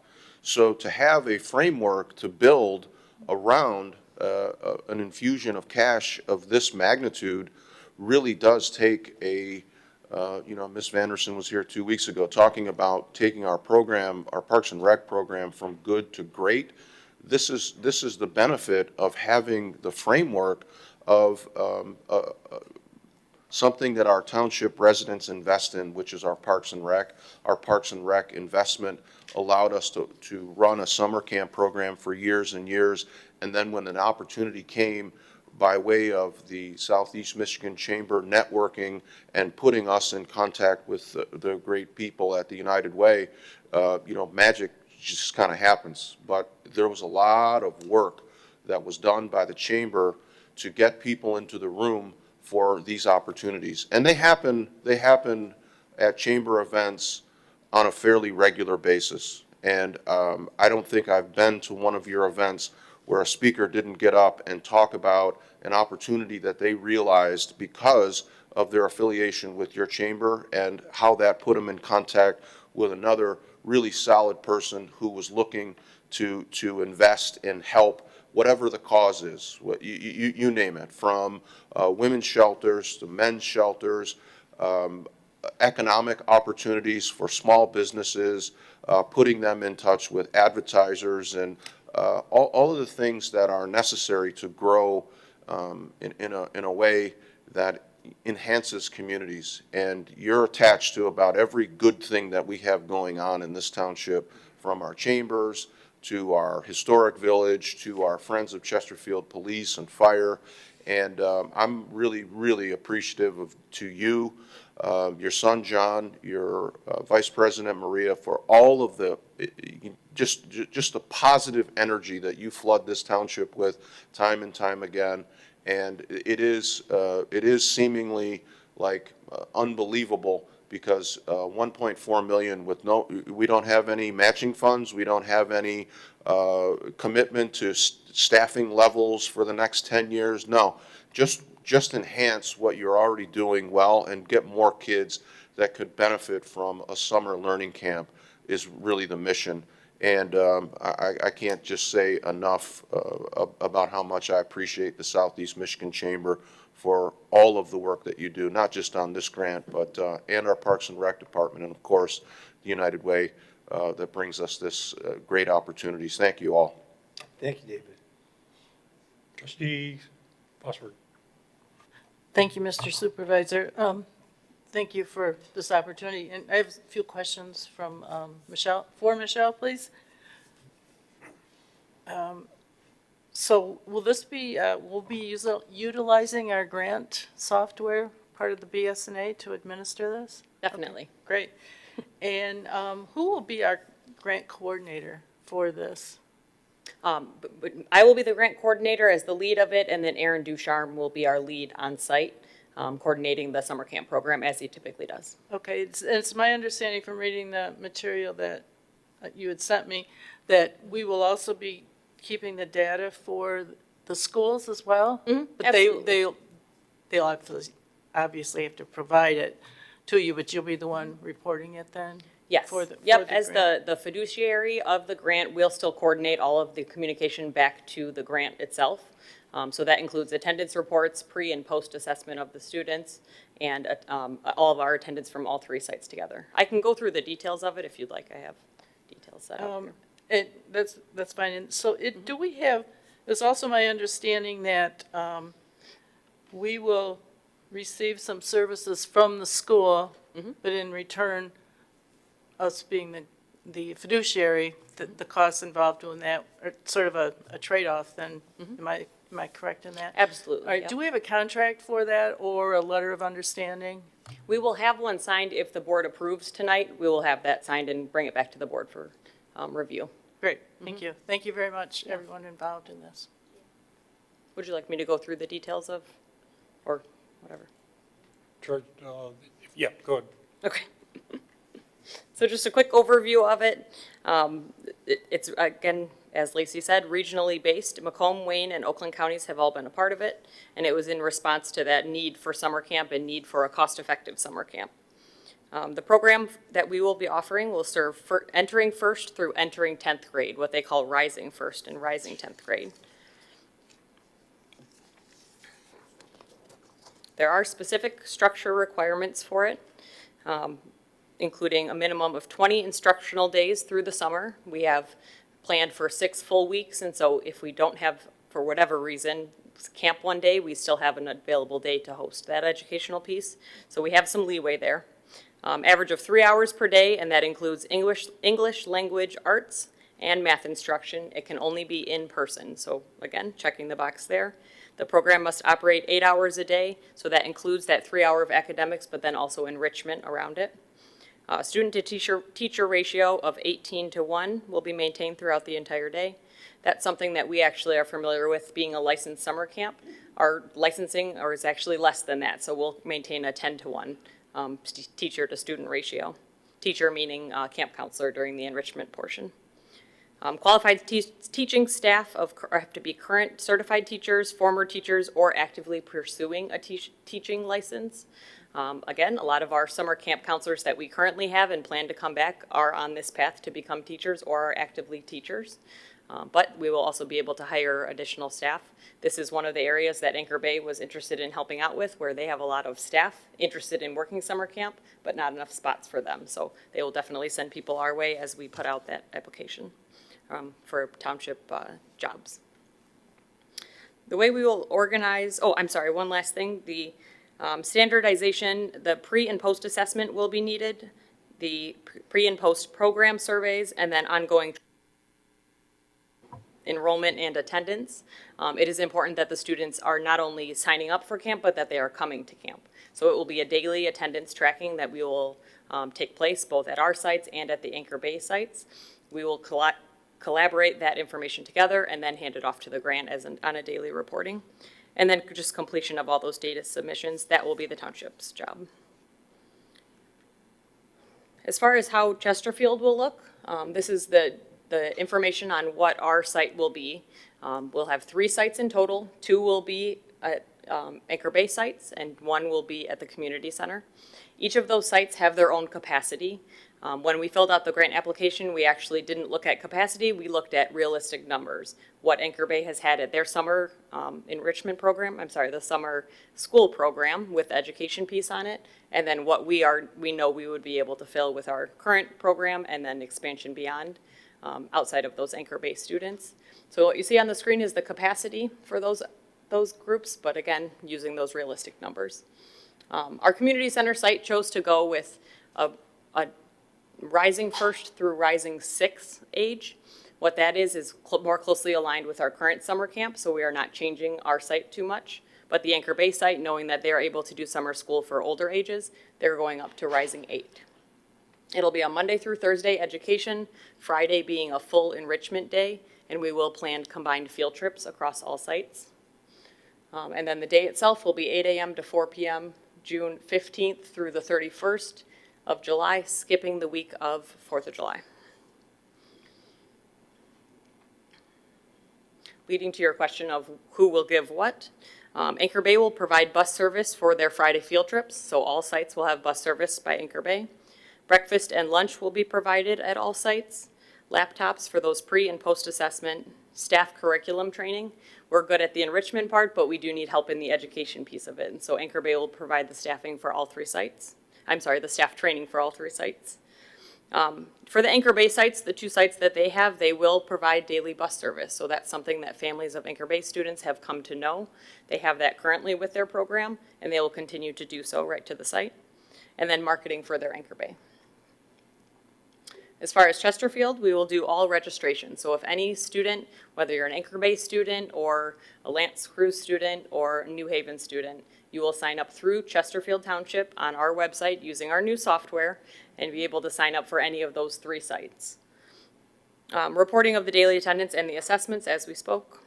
Field trip coordination, again, using our strengths, we are able to do that and use what we know works and what we have groups for. And then enrichment training and support as needed. So again, Anchor Bay doing the education training, we can do the enrichment training, including their staff into our site. We will provide the marketing for the township-wide and for our site. As far as financial considerations, there's no anticipated general fund impact. However, big asterisk, you will still see expenses come out. There are expenses for the program, for program supplies and for staffing that will come out of it. However, the grant funding per student will cover that amount that we are spending. So the grant gives $2,000 per student for every student that is enrolled and in attendance for the duration of the program. So when we have our planning, we planned for both staff for that number that we expected, as well as program supplies per child for the summer. But that funding supports academic staffing, program materials, enrichment activities, administrative requirements and staffing, and then assessment and reporting obligations, so any staff time done doing that tracking. I did provide a visual of it. However, again, we used the capacity numbers rather than the actual grant asked numbers. I did this because the potential to fill every single seat for the entire duration of the summer is possible. And so I wanted to make the board aware that this would be the highest possible number that we would accept for the grant and hand out both for Chesterfield and Anchor Bay. However, realistically, it will be that $1.4 million as they spoke about. That's the number that we are looking for and aiming for. That would be successful to us. But just showing the flow of money, Summer Discovery would pay Chesterfield Township directly for all students. So that is students across all 3 sites, not only Anchor Bay or Chesterfield, but all sites. And then Chesterfield Township would retain a portion of that and then gift back to Anchor Bay their portion of it. So because we are running two separate sites completely, we are doing two separate budgets. We are not buying supplies for Anchor Bay sites. Anchor Bay is not buying supplies for Chesterfield sites. They are maintaining their own budget with their full 2,000 per student allocation, and then Chesterfield is doing the same. We expect this for our first year enrollment, but again, this maximum capacity of full seats, so full seats is what is shown. The Summer Discovery Program would replace 6 weeks of our traditional summer camp. So this would be during the portion of our typical 10-week program, this would be the first 6. And then filtered throughout that, we would add in our traditional summer camp, our enrichment-only summer camp for a cost back to the second half of that, the remaining 4 weeks, to create 10 full weeks of summer camp still to the township. It is a fully funded, accountability-driven program, which we were happy to see, and I think we all had the same conversation of it seems too good to be true. But the request in front of you is to approve acceptance of the Summer Discovery Grant Award and to authorize staff to execute those necessary agreements with Summer Discovery and Anchor Bay School District for the summer of 2026. Just to be clear, Filler, this was vetted with Mr. Adair and signed off on it, and he was okay with the process. So. Absolutely, yes. Any further questions? Trustee Treasurer Elliott. Thank you, Mr. Supervisor. Just so I think everybody who's watching and myself, just to be clear, so this is open to the Anchor Bay, Lands Cruise, New Haven, homeschool, charter school, doesn't make a difference, right? Okay, so but there's only 200 spots for everybody outside of Anchor Bay. Is that how I understand it? Right, so Okay. Anchor Bay will fill to their capacity. We will take non-Anchor Bay students. However, they're amendable that if they still have spots open, we are at full capacity with a giant wait list. We're able to send students their way. Just Anchor Bay students will fill first. So, and then how many of the students that we served or the children through our camp last year, how many of those did we have last year? Was there 200 or? Not at all. It Not was at all, right? 65, which was a Okay. full camp for us. That was where our license was at 65. And so we filled out our camp for all 10 weeks. This is an expansion. So to your point, we actually expanded our summer camp state licensing. They reevaluated our site. Now that we are the full site, they could do a reevaluation after 2 years, and they bumped it up to the 200 maximum. And so the sites that we have available, will those be available to students outside of Chesterfield, say Macomb students, or they can also come to our? Yep, Okay, Macomb so- County-wide, yeah, Okay. and beyond. All right, and then have you figured out how you're gonna break down the extra cost for anybody that wants to stay and do the camp? Do you have any details on that yet, how that will work? You're saying to stay during weeks Yeah, 6, 7, 8? Yeah. That will be a separate registration. So they will sign Okay. up the way they typically do, where it's a weekly sign up. And so they'll sign up for those camps as they typically do. Okay, and when do you plan on having the signups for this available? When do you feel like that will roll out? Pending a board approval. Yep. March 3rd is our plan for it, so it'll be next week. Wow, A very quick okay. turnaround, but we feel confident that people want to sign up ahead of time for their summer planning. We are already getting calls asking about summer camp, knowing that spots are always limited no matter where they go. So March 3rd. Okay, thank you. Thanks. Could I add one quick comment? I want to thank Michelle for all of the hard work we've done in getting this application ready to be submitted, and want to highlight that in the actual grant award itself, and the ask at the award is at 1.4 million at its current 700 student allocation. However, she highlighted the capacity. So if we see an influx of student registration, we know in Chesterfield the ability and the capacity to fill that up to the 2.2 million. Because this is not a state or federal grant with very specific limitation, because this is a private funded grant, we're able on the back end to make the township whole. And so we're strongly encouraging that even if you need to staff up or you need to be get ready to take on more students beyond what the original award and ask was, that you are able. That if you have a wait list, rather than leaving them on a wait list, you know that on the back end, we can and will make you all whole, and so that you will receive that $2,000 per student in order to continue serving beyond that 700 student capacity up through the amount that you're able to serve, so that it kind of allows you to move with flexibility, with freedom to serve as many students as you are capable. And so I just wanted to add that to all of the excitement around this, that the 1.4 million is the floor, and that we can go all the way up to that 2.2. And so, thank you all. Thank you.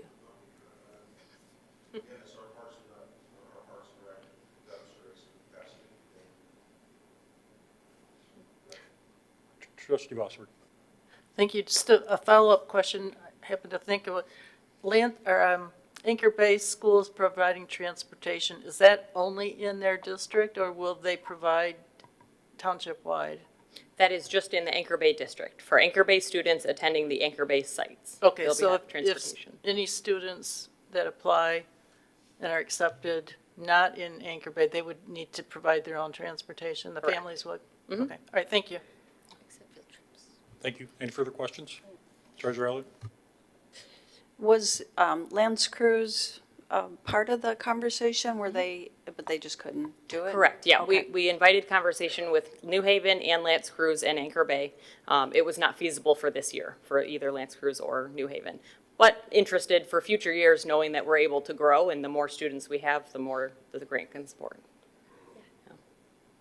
I do want to highlight one last thing that I skipped over. As far as the funding comes through, just so you are aware of what you'll see in the general fund, 30% of the grant, and correct me if I'm incorrect here, 30% of the grant will come ahead of camp, so it'll be, 70% comes, thank you for the immediate correction there. 70% comes ahead of time so that we are prepared to do the grant as it is, run summer camp, and then 30% follows after. So we will get an influx of 70% of the grant dollars, we will run camp, and then 30% comes later. So as we are giving that check out to Anchor Bay, it may be two portions of a check where they get their percent ahead of time and then follow up with the 30% after, just so you know what to expect. Thank you. Any further questions from the board? I have a motion by Trustee Joseph, supported by Treasurer Elliott, to approve the United Way Southeast Michigan grant. Clerk Berry, would you call the roll? Trustee Joseph? Aye. Treasurer Elliott? Aye. Trustee Anderson? Aye.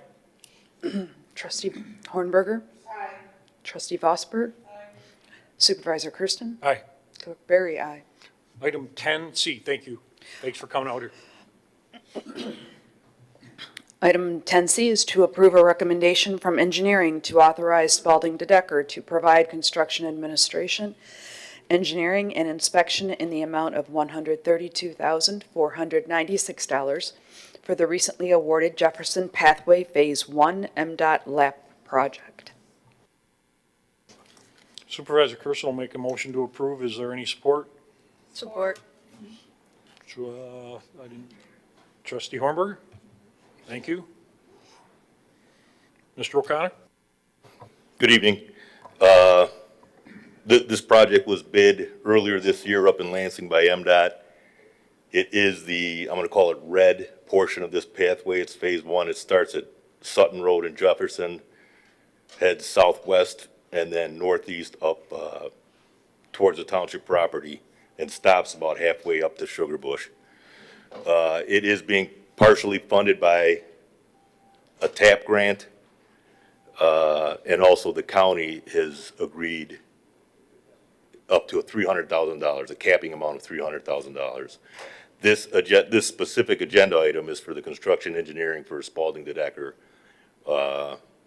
which includes the inspection, the construction staking, the testing, and Phil Strunk with Spalding to Decker is here to answer any additional questions. Any questions from the board about the project? Anything to add? Phil? Got anything to add? What did you say? No, I mean, all in all, the township would, of the total cost is paying 17% of the total cost, so it's a good project. Thank you. I have a motion by Supervisor Kersten, supported by Trustee Ornberg, to approve item 10C. Clerk Berry? Supervisor Kersten. Aye. Trustee Hornberger. Aye. Trustee Anderson. No. Trustee Joseph. Aye. Trustee Vosberg. Aye. Treasurer Elliott. Aye. Clerk Barry, aye. Item 10D. Item 10D, Supervisor Bradley Kersten recommends the establishment of the Chesterfield Township Water, Sewer, and GLWA Commission effective February 24th, 2026, to provide oversight, coordination, and advisory support related to Township Water, Sewer, and Great Lakes Water Authority matters. The proposed commission members shall consist of Mitch O'Connor, Hassan Hussein, Supervisor Bradley Kersten, Trustee Kathy Vosberg, Trustee Pamela Hornberger. All appointed members shall serve one-year terms. Additionally, the supervisor recommends updating Administrative Policy Order 052018 to formally include the newly created Water, Sewer, and GLWA Commission within the township's recognized boards and commissions. So moved. Motion by Trustee Joseph, supported by Supervisor Kersten. Just some quick fill-in. This is a direct result of the GLWA notice that came out at the last meeting that we distributed. As you know, GLWA is our our provider of water in the mid sewer, and the rates continue to go up. We were confronted last year, or the last several years, with rate increases and how they directly impact our enterprise fund and our service. The problem that I'm looking at in a larger and broader scale is not just the rate increases that GLWA and the MID are imposing on us, and literally we attend the meetings and we're represented, but there's no voice there. But what's the future plan of the network and system for Chesterfield Township? Several communities around us invested in water retention or cistern systems, and we did discuss this previously. There was actually a presentation of what is that viable. I've been asked from residents, like, can we get our water from New Baltimore? Can we get it from other surrounding vendors or water sources other than GLWA? And that is limited. No matter what is proposed or what direction we go, it is an expensive proposal or endeavor. So I got 4 goals that I'd like the Water Commission or this committee to study, and at least for the next year kind of get an understanding of. One of them is to monitor, discuss, and potentially propose the GLW rate studies and their impacts on Chesterfield Township users, along with creating sustainable, operational, and an implementation plan for managing and addressing the GLWA proposed rate increases, along with the associated costs of maintaining and the impact of maintaining the Chesterfield Township water and sewer system. Goal 2 is to openly discuss, plan, study, and network our network with improvements, potential cost allocations, feasibility studies, improvements to the Chesterfield Township water network, along with potentially discussing future or alternative supply vendors that may be available to the township if they're there. Goal 3 is to discuss in detail potential revenue impacts solely for GLWA rate fees within our network, within our system. And Goal 4 is to ensure the financial sustainability for Chesterfield Township's water and sewer network, along with addressing and updating rules, regulations, and ordinances that are also impacted with GLWA rate increases or imposed fees. So those are kind of a quick summary of 4 goals that I'd like this commission to start out. It's to recognize it for a year. I think there's a lot of information there. I did reach out to HRC, the group that did our most recent water rate study, and they are available, and they will be a resource made available to this committee should the board approve it. I can, no matter what direction you go with water and sewer, us as a community, and not even our surrounding partners, our hands are almost tied. So again, the request here is to reestablish the committee at least for the next year, get the experts in front of everybody and begin to at least digest what direction we should go, not only in our current position, but plan for the future and see what options are available to this community. Questions from the board? Trustee Joseph? Thank you. I support this issue, this agenda item, because I was a part of the Water and Sewer Rate Advisory Committee. I found it to be quite valuable.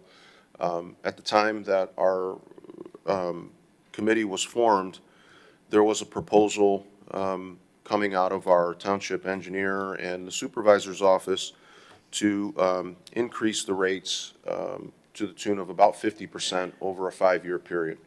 I didn't think in the current, at the time, that that was advisable. And I had a number of questions, and the committee was formed, and we were able to sort of dissect those in detail. One of them was the concerns that our public works, or now public works, our DPW, our water department, and although we didn't have a facilities and operations department, we had that function. And there was a lot of, well, there was an inability to separate those departments out of what was traditionally the enterprise fund. The enterprise fund is constructed from the bills, the water and sewer bills that our residents pay for. So there was a very strict accounting procedure involving the enterprise fund, and I felt that there was not enough transparency around the commingling of those various departments. The other area that we looked at was the lack of infrastructure improvements. We had a tendency for many years to perform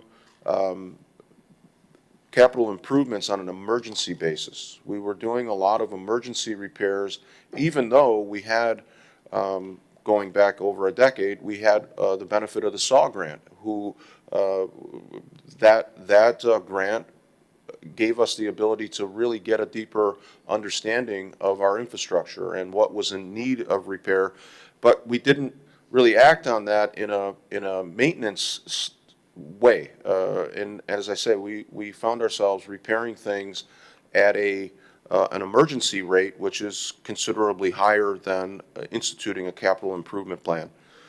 The other thing that we really didn't get fully resolved, and I would like included in the discussion of this group, is what do we target the enterprise fund minimum and maximum?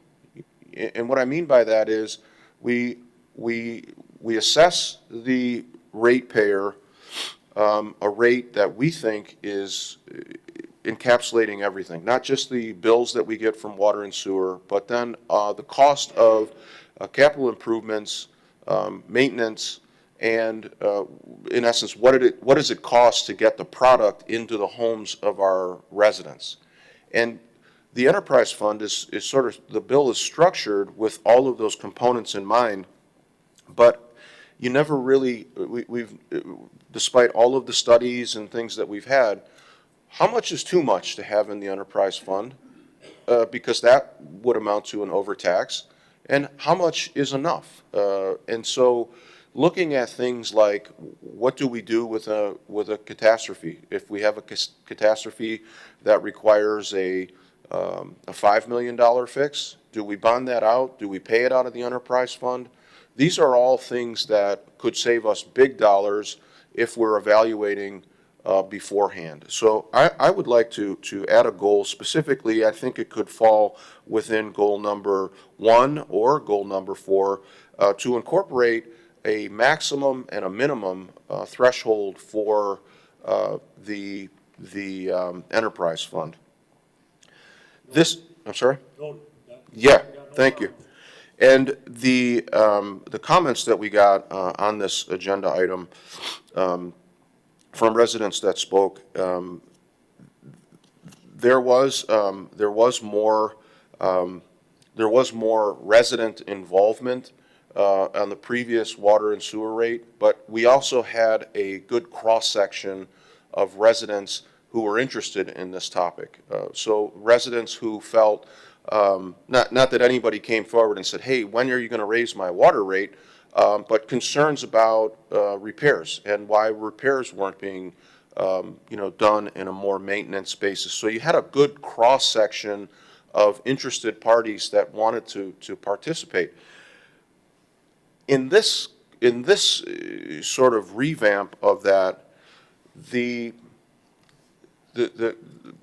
derogatory comments of like, well, you can't trust anybody that voted for the rate increase is really a slap in the face to the voter. To say that somebody who sees the problem, and Trustee Hornberger comes to us from much bigger budgets in Lansing, and she looked at this when we had some discussions and just simply compared our water rates to neighboring communities and said, how do we sustain this level of water rate in the face of all of these? It was a fresh set of eyes, and when she examined the problem, it was pretty clear to her that we needed to do some of the things that we are currently doing. And so I like the capital improvement plans that Mitch is compiling and presenting to the board. I like the fact that we have multiple projects, seven-figure projects to address and prevent catastrophes in the township. And I like the fact that our water bill does not simply take the Great Lakes Water Authority rate increase and then tack on a little bit for the township and then pass the whole thing on to the customer. There were a lot of problems historically, in my opinion, and I think the majority of them have been addressed over the past few years, and I think this committee's, looking back on some of the things that have already been addressed, I'm also comfortable with the fact that the assignments for this committee were done after the supervisor put out to all of us an opportunity to participate in this committee. And, I don't know what other people decided as to why they, didn't choose to be involved. I know for me, and I know I serve on a few other committees with Trustee Anderson. At some point, it becomes a time commitment. You can't possibly make, meetings. I typically have to take vacation time from my day job to participate in a community in a committee meeting. So the criticisms that it's just you get $150 and so it's a way to, padding your expense.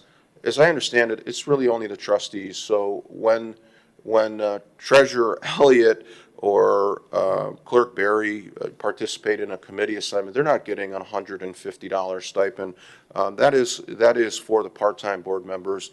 And again, if I take several hours of PTO to participate in a meeting, I don't know how I'm fleecing the resident, but to attack the committee assignments as saying that you don't trust and really is again another attack on the township residents that they just seem to despise, because the idea that the voters put people on this board that they entrust with their money, and then genuinely seem surprised that we don't want a committee where the input from the resident is to say that you stole $12 million, Supervisor Kersten. I mean, that's kind of a non-starter when somebody comes in and says there's going to be a state investigation to figure out what you did with $12 million.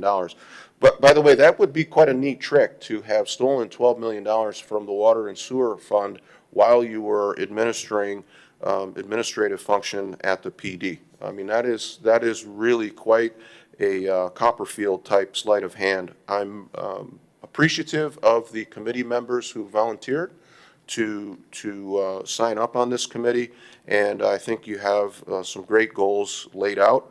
And I appreciate the updates as you meet to solve some of these problems. Thank you. Thank you. Any further questions from the board? Just sir. cover a couple. Yes. Clerk Beard. Thank you. Just to clear up a couple of questions from the audience that we heard earlier. So this commission is not replacing the Water and Sewer Rate Advisory Board that is still in existence but has not been actively meeting for quite a few years, and maybe we need to think about potentially maybe re-upping that and reinstituting that, and perhaps that committee could also give the resident input to this commission that's making all of these decisions. So, but one isn't replacing the other, correct? It's supplemental. The other committee is no longer in existence. It was never officially dissolved, so it is on the books still. After speaking with legal, just not to interrupt, I spoke with legal on this, and it's irrelevant. Okay, so, yeah. It's a completely new commission. So this is completely different, right? So it's not like you're taking residents off and, putting other people on. Doesn't have anything to do with the other one. That is correct. Right, okay. So, a couple of the other things that I'm having a little bit of a hard time understanding why it's necessary, I guess. The oversight and coordination piece, I think you have day-to-day oversight. The coordination and advisory piece, I'm not sure what, it seems to me like Mitch and Hussein and Hassan could probably give us more direction on that than we could them. But being a member of the original Water Rate Advisory Board and actually chairing that board for a couple of years with Trustee Joseph, I think there might be a real benefit to having one of, and I know Trustee Joseph's expressed that, the time issue, and I can certainly understand that. Trustee Anderson was at many, many of those. In fact, that committee was originally his idea. And I don't know if he remembers it, but we were actually driving in the car and coming down Peggy Lane or Jim Lane, one of those two streets, from having dinner in between meetings, and he said, there really should be like a blue ribbon commission on these water rates. And I said, that's a great idea. And then I spoke with David, and then we ended up putting it together. So it was actually, and so Trustee Anderson was at many, many, many of those meetings, even though he wasn't officially part of that committee, but it was in fact his idea, and he was there often. So we've been looking at these issues for a long time, and I certainly see the benefit of having a fresh set of eyes. There's always a benefit there. Maybe also just making one substitution for maybe a veteran member who's been actually looking at all of the issues you brought up, all of your goals. The Water Rate Advisory Board looked at all of those things. We looked at water towers. We looked at collaborating with other communities. We looked at all of those things, and I think that there's some knowledge and some wisdom there, and just some institutional knowledge that the three of us, one of us would have, that no one else I think on the board has it, because they just weren't there. So, but I think there'd be a benefit to maybe including one of the three of us on that. As far as us all being reaching out to everybody, I don't remember even knowing that this was coming up. I don't remember being asked. Perhaps I missed it in my email, but I would absolutely be willing to serve on this committee. And as Trustee Joseph pointed out, there's no additional cost to have me on there, or Treasurer Elliott, either one. So there would be that would alleviate any concern people may have about stipends or anything like that. As Trustee Joseph pointed out, Treasurer Elliott and I do not receive any stipends for any additional meetings. So I would be willing to help alleviate that. And perhaps if that is really an overwhelming concern for people, even I don't know if either of the trustees or any of the trustees that would serve on this commission would consider perhaps foregoing the stipend just on this commission to alleviate any public concerns about that. I don't know if, I would understand if they wouldn't want to do that, but again, myself, I would be happy to take one of the places here if the board felt that that would be beneficial. I think that would be, again, just the institutional knowledge and alleviate some of the concerns from the audience members.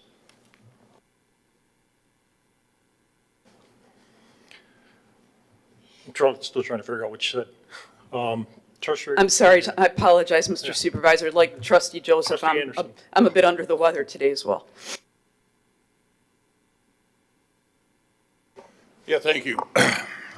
If ever Paul Levada left us at the wrong time, I feel this is a time, but getting back to the original water back in, I think it was 2013 or so, and it met for, what, a year and a half. Trustee Joseph, you chaired it. Clerk Barry. It was all done, it was pre-fees, it was all pro bono. These people met every month. We assembled quite a group of residents that volunteered to serve. Each elected member got to pick one of the applicants. I was privileged to pick a young lady that had an MBA that worked on that commission. So we had a lot of class that lined up. They created a white paper. Well done. It's been referred. Mr. Joseph talked about. And I believe after Mr. Lovelock left, every supervisor that I can see, that paper just sat like a lot of these reports on the shelf, was never implemented. What could have been avoided now? I don't know. I would also support Clerk Barry being on. She has the expertise. I don't know what is the, if you look at the full, what came out, what we received, there's quite an educational piece on this. I don't know the citizen zoning. I don't know if the proposed individuals have it already. Otherwise, there's going to be a lot of nights that they'll have to go to the ISD or whatever, or to fulfill that. There's some talk about, will they do that? If that's the case, will they do that just as part of the job, or does it become another expenditure for the township? Anyhow, I wish you would consider Clerk Barry for the one of the positions. Thank you. Just for clarity, the female went out to the entire township board on February 11th at 2 in the afternoon. The clerk was included in it, and there was 0 responses from anyone except Treasurer or Trustee Hornberger and Trustee Vosberg. And did communicate with Trustee Joseph on a separate issue and discuss this, and I got no reply from anyone else. So it's unfortunate that the interest is now popping up at the board table here after it's been almost 2 weeks. So thank you for your input. I got really nothing more to say. Just Trustee Joseph, a couple of your comments that you did point out. We have separated the water and sewer fund, the water and sewer department. They are standalone enterprise fund only operation. Facilities is out of there.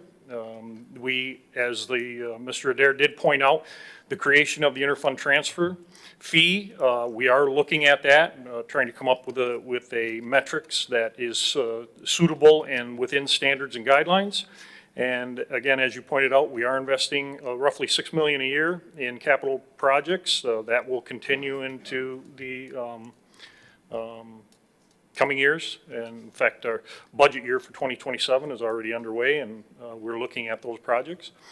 And I'm open to any investigation that any resident would want to present here. I'm not afraid of anything. So with that being said, any further discussion? Trustee Joseph. Yeah, the committee itself, we did have, I forgot until you mentioned it, Trustee Anderson, we did have, this was a divisive issue back then. This was a very, very divisive issue, and we had a good cross-section of individuals. So each board member nominated, somebody that they wanted on the committee. We had a great cross-section. The guy that was principally responsible for the white paper was civilian attached military logistics guy that understood process, and really did a great job. We did have a number of recommendations that went to the township board that were realized. Principally among them was Mitch O'Connor. We hired a township engineer for the sole purpose of trying to cut into the vendor costs, which I think over the years has been, a tremendous savings. Mitch takes on projects that we previously would have sent out. I don't want to turn this into like an ugly thing, but just because you say it with a smile doesn't mean that it's not terribly offensive. Suggesting to the trustees, if you would like to forego your pay, your stipend, I'd be grateful for your consideration. Just because you say that with a smile is terribly disrespectful. People spend a lot of time away from their families to commit to these committee assignments. They're not money makers. I don't know why and that comment comes on the heels of FOIAing people's personnel files and getting really down in the weeds, and then you come forward and you say, I pray for civility. That's disingenuous all day long. I mean, that's a really offensive thing to say. And although I don't share your revisionist history with Trustee Anderson's creation of the Blue Ribbon Committee, I thought it was more of a team, but you're entitled to your recollections. But I recall chairing those meetings by myself a lot of nights because you weren't there. And so your attendance has been suspect in a number of areas. And so if one of the committee members was inclined to say, maybe, Mr. Supervisor, appointment of an alternate, if they can't make it, perhaps Clerk Berry could fill in. But this idea of I'm a steward of the taxpayer and I can do it for free, weren't we just talking about the refusal to reimburse massages at a Vegas conference? I mean, I'm not too sure that is the gatekeeper that we're interested in. But to Trustee Anderson's point, she did attend a few of those meetings and probably has some contribution if there's an inclination to put her on as an alternate. Perhaps that would be good. But in terms of the public participation, it is a public meeting. People will have the ability to contribute to those meetings. But if you opened it up to resident, I think that you're going to get committee personnel being called a crook, and what did you do with the $12 million, and I don't trust you because you voted this way. I don't think that that's really advisable. I think that the department heads that are associated with this can lay out factual data, and the board members can then chew it up and generate recommendations to the board moving forward. Those are public meetings, and people can contribute, as much as they like. Thank you. Just to add on, and I forgot to address it, you'll see that this is only for 1 year, and the 1 year is literally to get this group an understanding of how fast and dynamic GLWA presents and gets involved in board meetings. And I'll defer to Trustee Hornberger, who initially came in and said, listen, I want to get involved in this, I want to understand it. This committee I'm asking is for a year, and I'm not opposed in the future of adding residents and citizens to this and getting a fuller understanding of what and how this vastly impacts this township and its residents. But I think right now, my approach is just set some very simple goals, some very straightforward goals, and let the committee get some understanding of how not only GLWA and the MID impact us, but how our ordinances, how our operation settles. Again, we just changed our ordinance, we just instituted changes. So again, my 1 year time frame was intentional when I asked for this, and I'm not opposed to making changes in the future. Any other comments? Question, Clerk Mr. Berry. Supervisor. Since Trustee Joseph brought it up, this will be a public meeting then. Might I suggest that the meetings then be scheduled at a time when the public can actually attend? Do you have any idea when those might be? I assume that you're going to ask the clerk's office, which is fine, just so that we can prepare to publish an agenda as well as minutes for this commission. Well, why don't we handle it like we did the last water and sewer rate committee? Do we got any minutes or notes from them? Yes, we do. We do? Yes. I have never been able to find They're them. online. Would you email them to me? Yeah, I can email you the Thank links. you very much. I'd appreciate that. Yep. So, because I was on that committee and chaired it, you'll see the minutes will say that, for a while, the first year, I believe, the clerk's department did it. Would you like the clerk's office to take care of that for this commission as well? No, we'll orchestrate it. We're capable of doing it on our own. So you're going to file, just, just forward the, well, we have to publish the agenda in the minutes, sir. Well, you get that. We can do that in Thank you. iCompass. Thank you very much. Thank you. Any further discussion? I have a motion by trustee Joseph, supported by Supervisor Kersten, to approve item 10B. Clerk Berry, would you call the roll? Trustee Joseph. Aye. Supervisor Kersten. Aye. Trustee Anderson. No. Trustee Hornberger. Trustee Vosberg. Treasurer Elliott. Aye. Clerk Berry, no. Item 10E. Item 10E is to approve a recommendation by the Department of Public Safety to approve the strategic plan, standards of cover, and community risk assessment documents that the Chesterfield Township Fire Department will be submitting to the Commission of Fire Accreditation International to proceed in the accreditation process. Supervisor Kersten will make a motion. Trustee Anderson. Again, this is a practice that we've instituted across all of our departments, and trying to create good practice and good policy and review and open to scrutiny. Chief Miller, it's all yours. Thank you. Good evening. We come before you with a brief report on where we're at in the process. Initially, 2019, when we came together with a strategic planning committee at the fire department under then Director of Public Safety Kersten, we identified this as a possible goal for us in the future. Fast forward to 2022, we applied with the Commission on Fire Accreditation International, which started our 3-year process, which has brought us to basically 2 products which we have published. The first one is the Community Risk Assessment and Standards of Coverage. This document is basically who we are. This talks about where we've come from, what our statistics are, what the risks in the community are, and basically everything we put together at this point. The second document we have is our strategic plan. This is our roadmap for moving forward in the department. And it's a 5-year plan for where we hope to go so that we can match the pace of the township as we grow and develop both private residents and the needs of commercial growth and the entirety of the township for our ability to protect the community for that.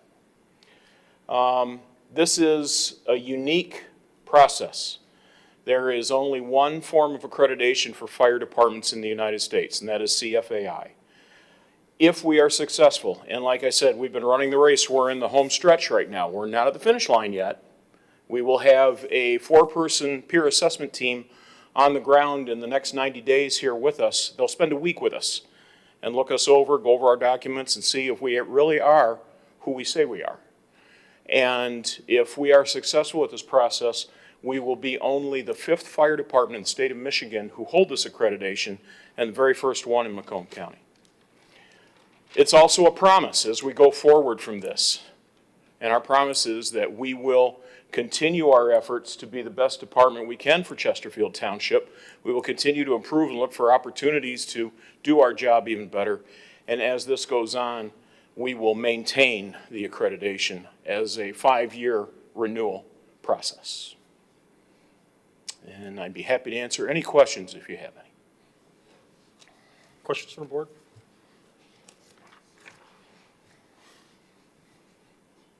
Sir. Trustee Anderson?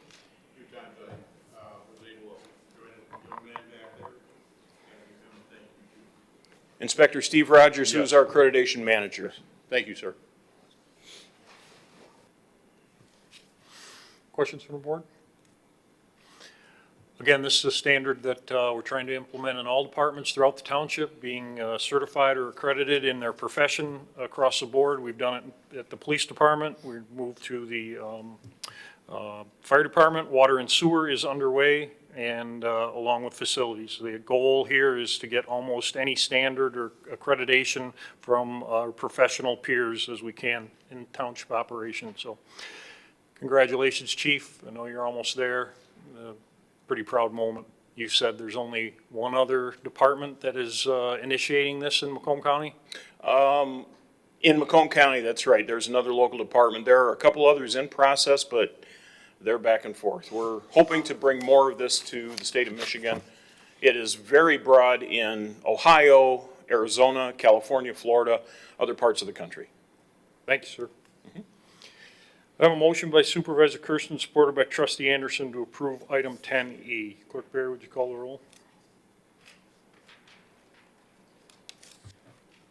Supervisor Kersten. Aye. Trustee Anderson. Aye. Trustee Joseph. Trustee Hornberger. Trustee Vosberg. Treasurer Elliott. Clerk Barry, aye. Thank you, Chief.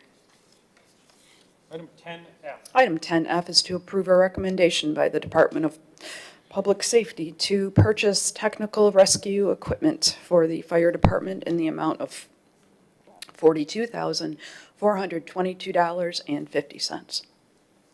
So moved. Support. Trustee Joseph, Trustee Anderson. Chief? Two specific equipment packages we're coming before the board requesting for our two special operations groups. Number one is the Technical Rescue Group. The picture to the left depicts rescue struts. These are made by Paratech Corporation, and these are pneumatic struts that will hold wood up in the event we're involved with any kind of a building collapse or someone who may be trapped in a trench. A couple pictures back in the previous display we had, you saw an actual trench rescue that occurred here in Chesterfield Township in 2017, Director or Supervisor Kersten. And at that is one of the most technical rescues that's occurred in southeast Michigan, and it's still being taught about, and it occurred right here in Chesterfield. And that was back before we had this capacity. This equipment will also interact not only with our group of trained rescuers, but also the Macomb County Technical Rescue Team, which brings in Clinton Township, Sterling Heights, Warren. If we had a major incident, we would all come together as one group and all of our equipment would interact together. The second there is our dive rescue group that we have. We have requested special communications equipment. A little bit hard to see on the picture of the diver right there, but that is one of, depicts a diver, and he's wearing tethered communication equipment. What we're asking for is the purchase of bone conduction microphones that will fit to the outside of the dive apparatus, and the rope you can see connected to him is actually wired to an intercom system that comes back to the handler on the surface. He'll wear a headphone set and have direct radio communication through that wire and through that rope back to the diver. It is the standard of service in dealing with ice water, in dealing with muddy water, murky water, or water contaminated with chemicals and that sort of thing if we ever have to go and do a rescue in that kind of an environment. Thank you, sir. Questions from the board? Any questions from the board? Seeing none, I have a motion by Trustee Joseph, supported by Trustee Anderson, to approve item 10F. Clerk Barry. Trustee Joseph. Aye. Trustee Anderson. Aye. Trustee Hornberger. Aye. Trustee Vosberg. Treasurer Elliott. Supervisor Kersten. Aye. Clerk Barry, aye. Thank you, Chief. Thank you very much. Item 11, addendums, there are none. Item 12, public comments. There is a 3-minute time limit. The mic is open.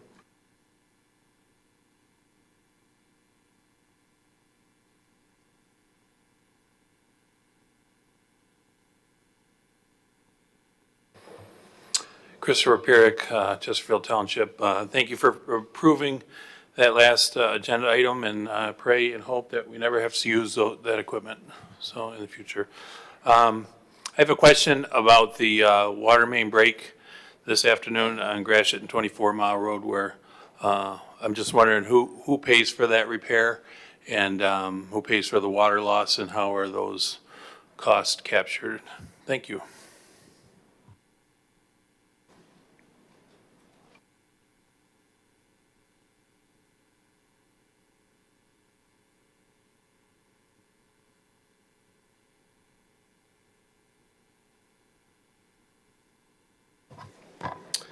John Speaker, Chesterfield Township. It was good to hear the board voting verbally tonight. I mean, that's the way it should be. I'm glad that the component up there failed and you guys had to vote verbally. So that's the way it should be in a township. But where I am disappointed, though, is, and I've seen a consistent pattern by one individual that I know I constantly live in his head rent-free. I know that. Because even when I'm not at the township board meetings, he calls my name out. But the disrespect that I seen tonight from that individual towards another board member, a female board member, is totally uncalled for. And it wasn't just that one individual. It's two individuals on this board that seem to tag team two individuals on this board, but tonight it was one individual. Just because there was an alleged reimbursement of funds that you thought weren't reimbursable, where's the alleged refund or input or the stipends that were put in by a certain individual? I'd like to know how many stipends each trustee put in last year and got reimbursed for. I'm sure that individual that made allegations against the clerk knows how many stipends. I bet you there's an individual on this board that put in for over 50 stipends last year for reimbursement. You don't get reimbursed if you go to a ribbon cutting. You don't get reimbursed if you show up for a Christmas thing with Santa. And then the plea, well, I didn't know that, I couldn't put in. No, you voted for it, so you knew. But totally disappointed on how I see two individuals just ganging up on, the clerk and the treasurer in this township. It's unacceptable, so. And just to answer the question, I'm not against snow cones. I'm against a vendor that pays to be in an event that gets undercut by an individual giving out free snow cones. So let's just be clear that I'm not against snow cones. As far as the millage, I am against the date that the millage was put on and voted for. I think it was strategically done because the August primary is the lowest turnout. It's under 30%. I think if you really wanted a fair representation of this township, then you.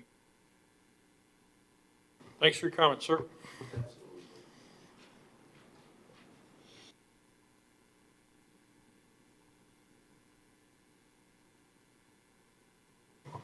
Good evening, Janice Young. I came into this boardroom on January 10th of 2023 because I wanted to learn how my local government worked. I was tired of reading about things in the paper after the fact. I wanted to be where the decisions were being made before they were made, so I could see how it all worked. But that night, this board approved taking over the Chesterfield Interceptor from Macomb County. It's a sewer main that runs from 21 and 94 to 26 in Gratiot, and it was near collapse in the south end, which is where I live and work. The repair costs are $11 million, which we received $5 million in grant money, but we're on the hook for the rest of that. I was shocked when this board made that decision, board majority. That was just the beginning of the continual shock. Meeting after meeting, I watched you make decisions that made no sense, decisions that appeared to be bad.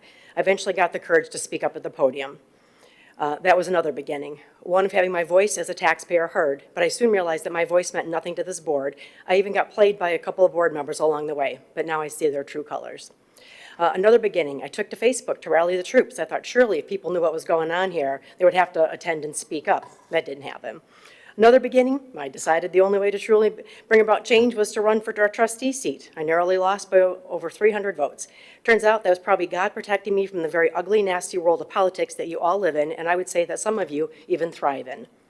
You see, I'm not a hater, even though some like to paint me that way. I'm a lover of God, my home, my country, my family, my friends, old and new, dogs, all animals really, children, especially the one that I never got to hold, seniors, and yes, even parks, but no, not dog parks. What I do and what I've done is out of love, not out of hate, not by any means. But this board can't see that or won't see that. Maybe I didn't get it right. I didn't come into this room with an attitude or an agenda. I came in with an open mind. But your political games twist and turn everything into whatever it is you need it to be. It is my belief that this board is not acting in the best interest of me or my home. That isn't a personal attack. I've never personally attacked anyone, nor will I. And I expect the same in return. But I will keep fighting for what I believe is right for me and my home. I'm not here to make friends with any of you. I'm not here to fluff you up when you make a good decision, albeit rare. I'm here to try and make sure that you do make good decisions. And if you don't, I will do what I feel I need to bring it to light or fix it or get the attention of a higher government department if that's what I believe is needed. On one last note, I'd like to congratulate Trustee Joseph for winning the sign game. I was wondering how long it would take someone to notice the misspelling on my sign. It only took you 2 meetings. So now I know that you actually read them. My next task will be to get you to comprehend what they mean. And you took it a step further. Thank you for sharing my sign using your trustee Facebook page, which you have blocked me from. But I still was able to see all the comments. And it looks like the majority of people that saw your post understood my message and didn't care about the misspellings. Because whether it's misspelled or spelled correctly, the meaning doesn't change. And I'm pretty sure the comments that I read and everything that I've been hearing through my own research in the township.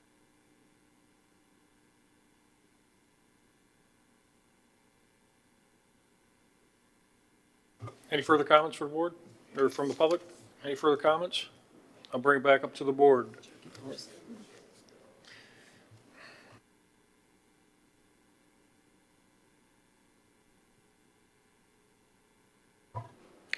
Joe Kittich. I'm glad everybody's talking about the old board because I was part of it. And to correct you, I wrote the right paper. It wasn't Rick. And I probably got a copy of it on my computer, even though I lost my computer and tried to retrieve it. I can pick one up. But the main thing that came out of that I highlighted in that was basically that they had to fence off the money that we were collecting as part of the bills for depreciation and repair. That never happened. The enterprise fund, anything that came into the enterprise fund was spent by the enterprise fund. And they didn't hold that money that was specifically in the charges for depreciation and repair. That's where the $3 million a year came from, and which I've been bitching about for the last 4 years. That money was never, it was spent other than even the water department. And that's the problem I have. And basically Cindy was there. She was our recorder. She wasn't there all the time, but when she was, it was a public meeting. We had people come in, and she recorded it and kept it recording. And the reason I say, you should look at Macomb, because Macomb kind of duplicates what that is. They hire a company to come in and look at all of their charges, say, here's what your charges are, and here's what you're going to have to do. What do you want to do on top of this? And they figure out how much the bill's going to be. But they're fair about it. What happened here this last time, all of a sudden we said, we need more money for the water department. So we raised more money. We raised the rates. Basically, it's the same money, almost the same amount of money that was already in there that you're collecting for the depreciation. But nobody wanted to go back in and look at what's in that original rate. I asked Brad, Supervisor Kersten, a number of times when he had the engineering for Adair, I said, let's start at the beginning. Show us the rates as they are now, and then what we have to charge and add on to it. That didn't happen.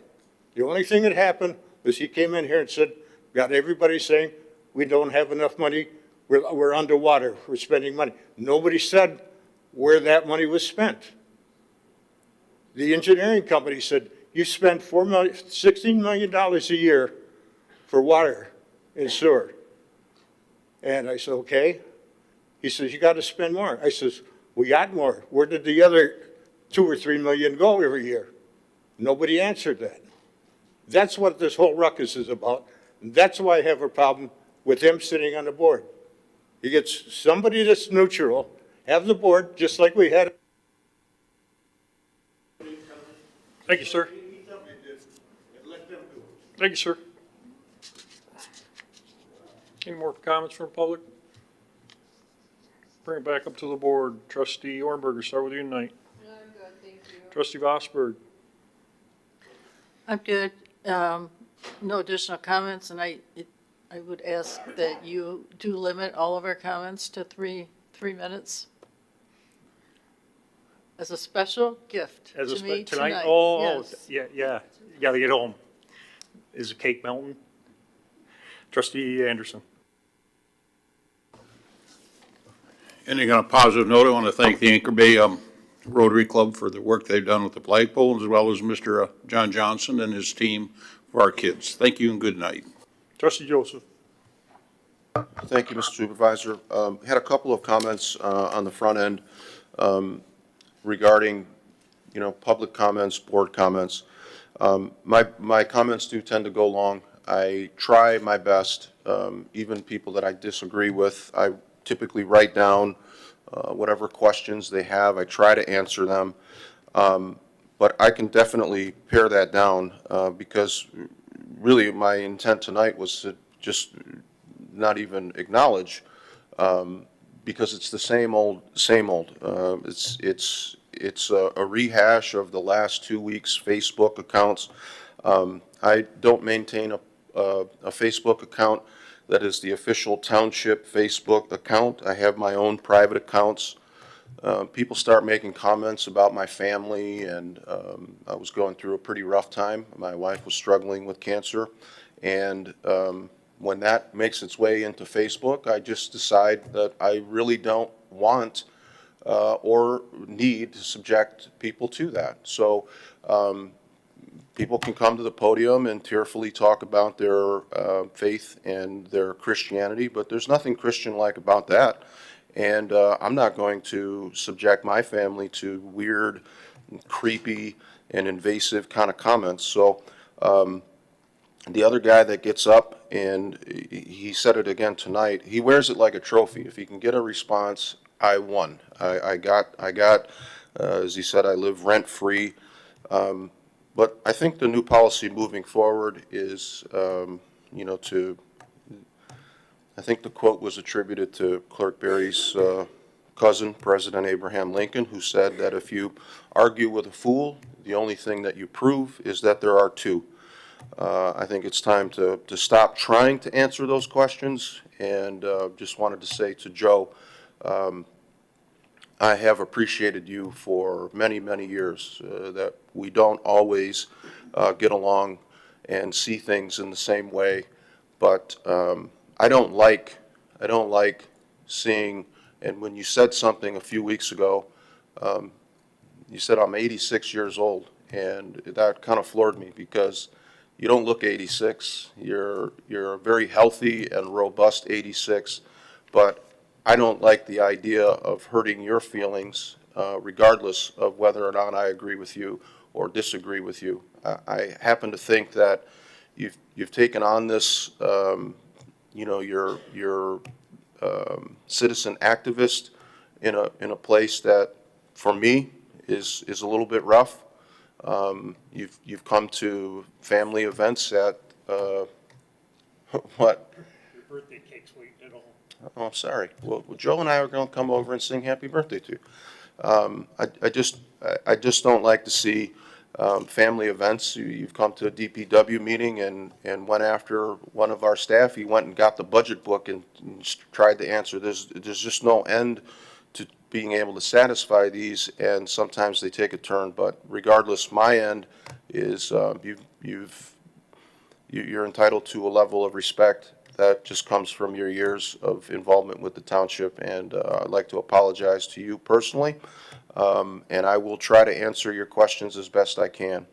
The one that you mentioned tonight about Macomb Township, I just wanted to point out that Kevin Johnston was our guy And he's sort of the blue ribbon guy over there, and while he was here, he was subjected to some of the same concerns that you express now.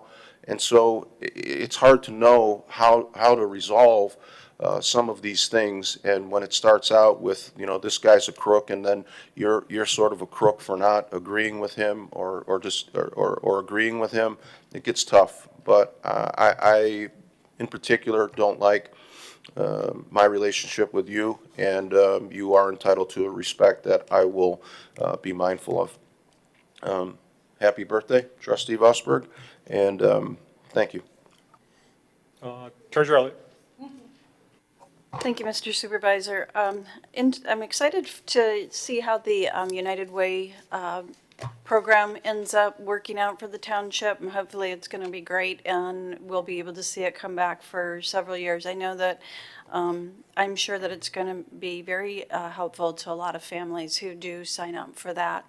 And then Rotary has been amazing. I'm excited for what they're going to do over at the Veterans Path and the good news there. I did want to just thought about this afterwards, after we had passed the agenda item about this water, whatever we're calling this, water board. And the supervisor did send out an email on February 11th, and I read it a couple of times, and he's right. I didn't respond because it is a big time commitment.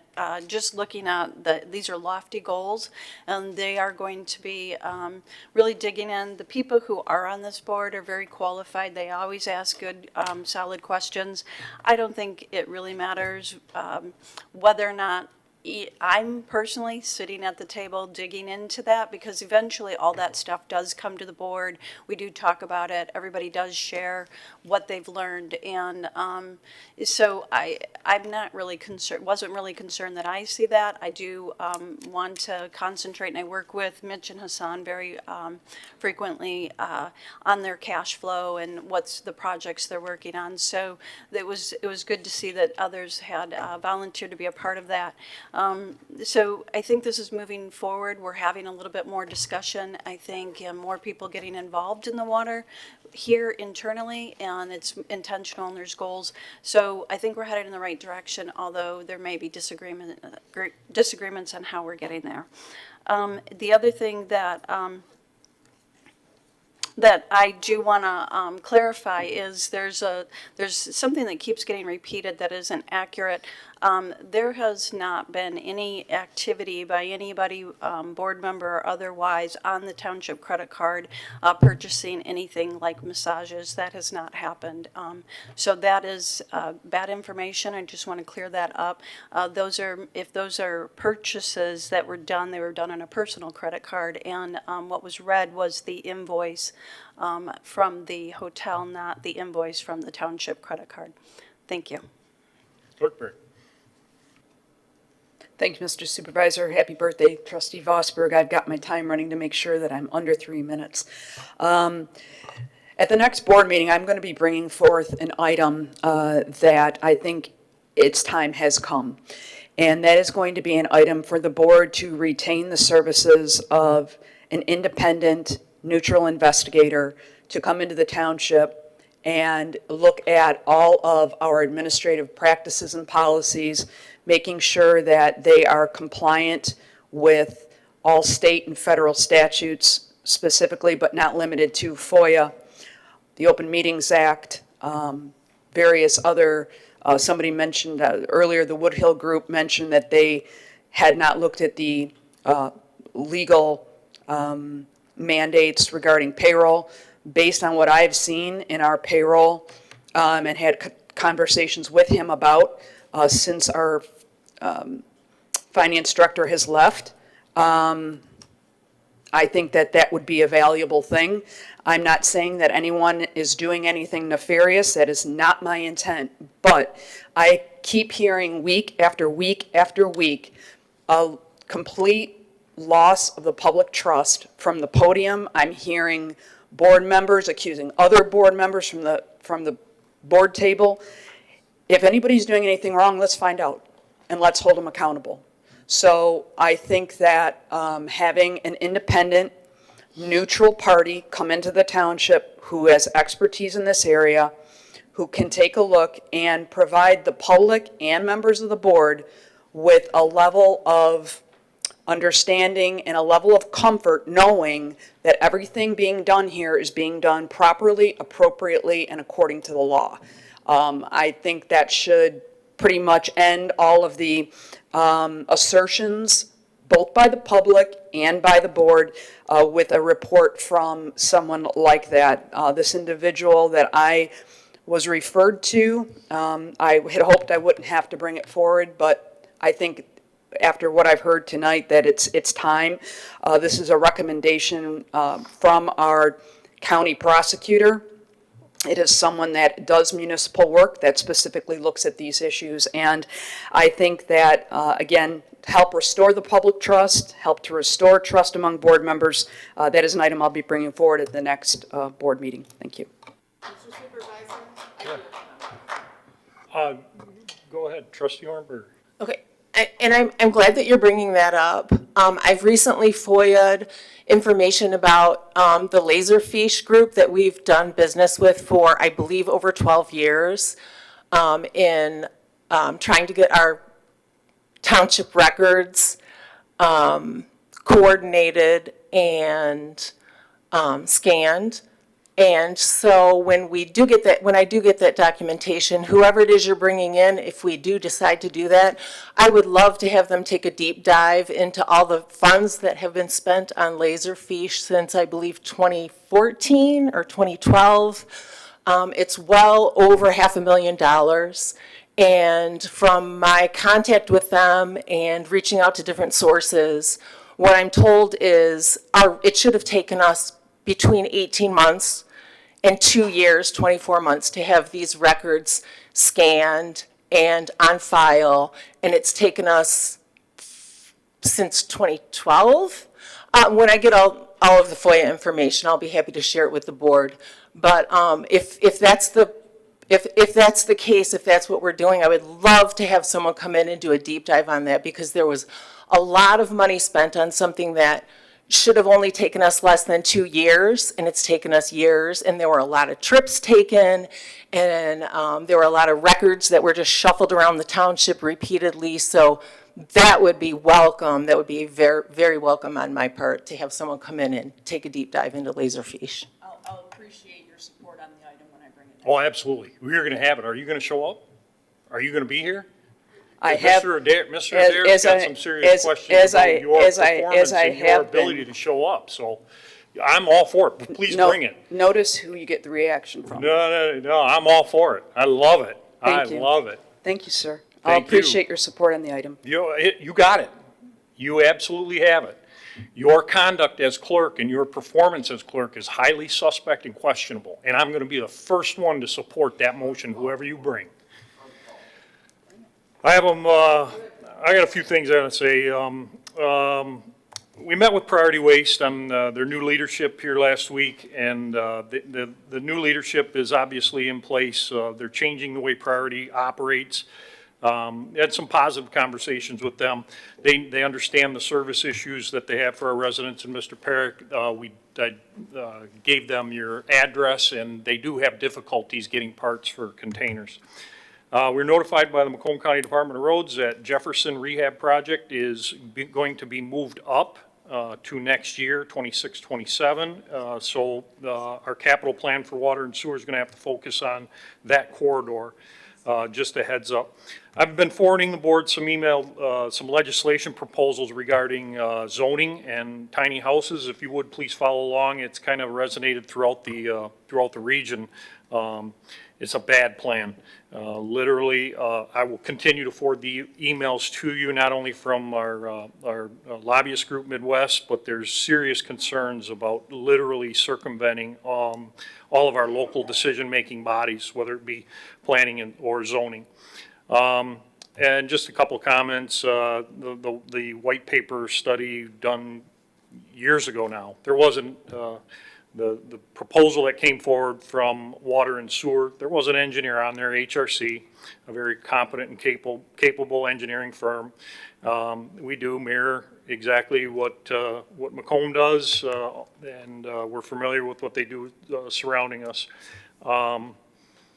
As far as the clerk's comments, man, I cannot wait to see who that is, and I will 1,000% support that. With that being said, Supervisor Kersten will make a motion to adjourn. All those in favor? We have a second on that? Yeah, you want a second? Yeah, absolutely. Clerk Barry, second at 10:58. Thank you.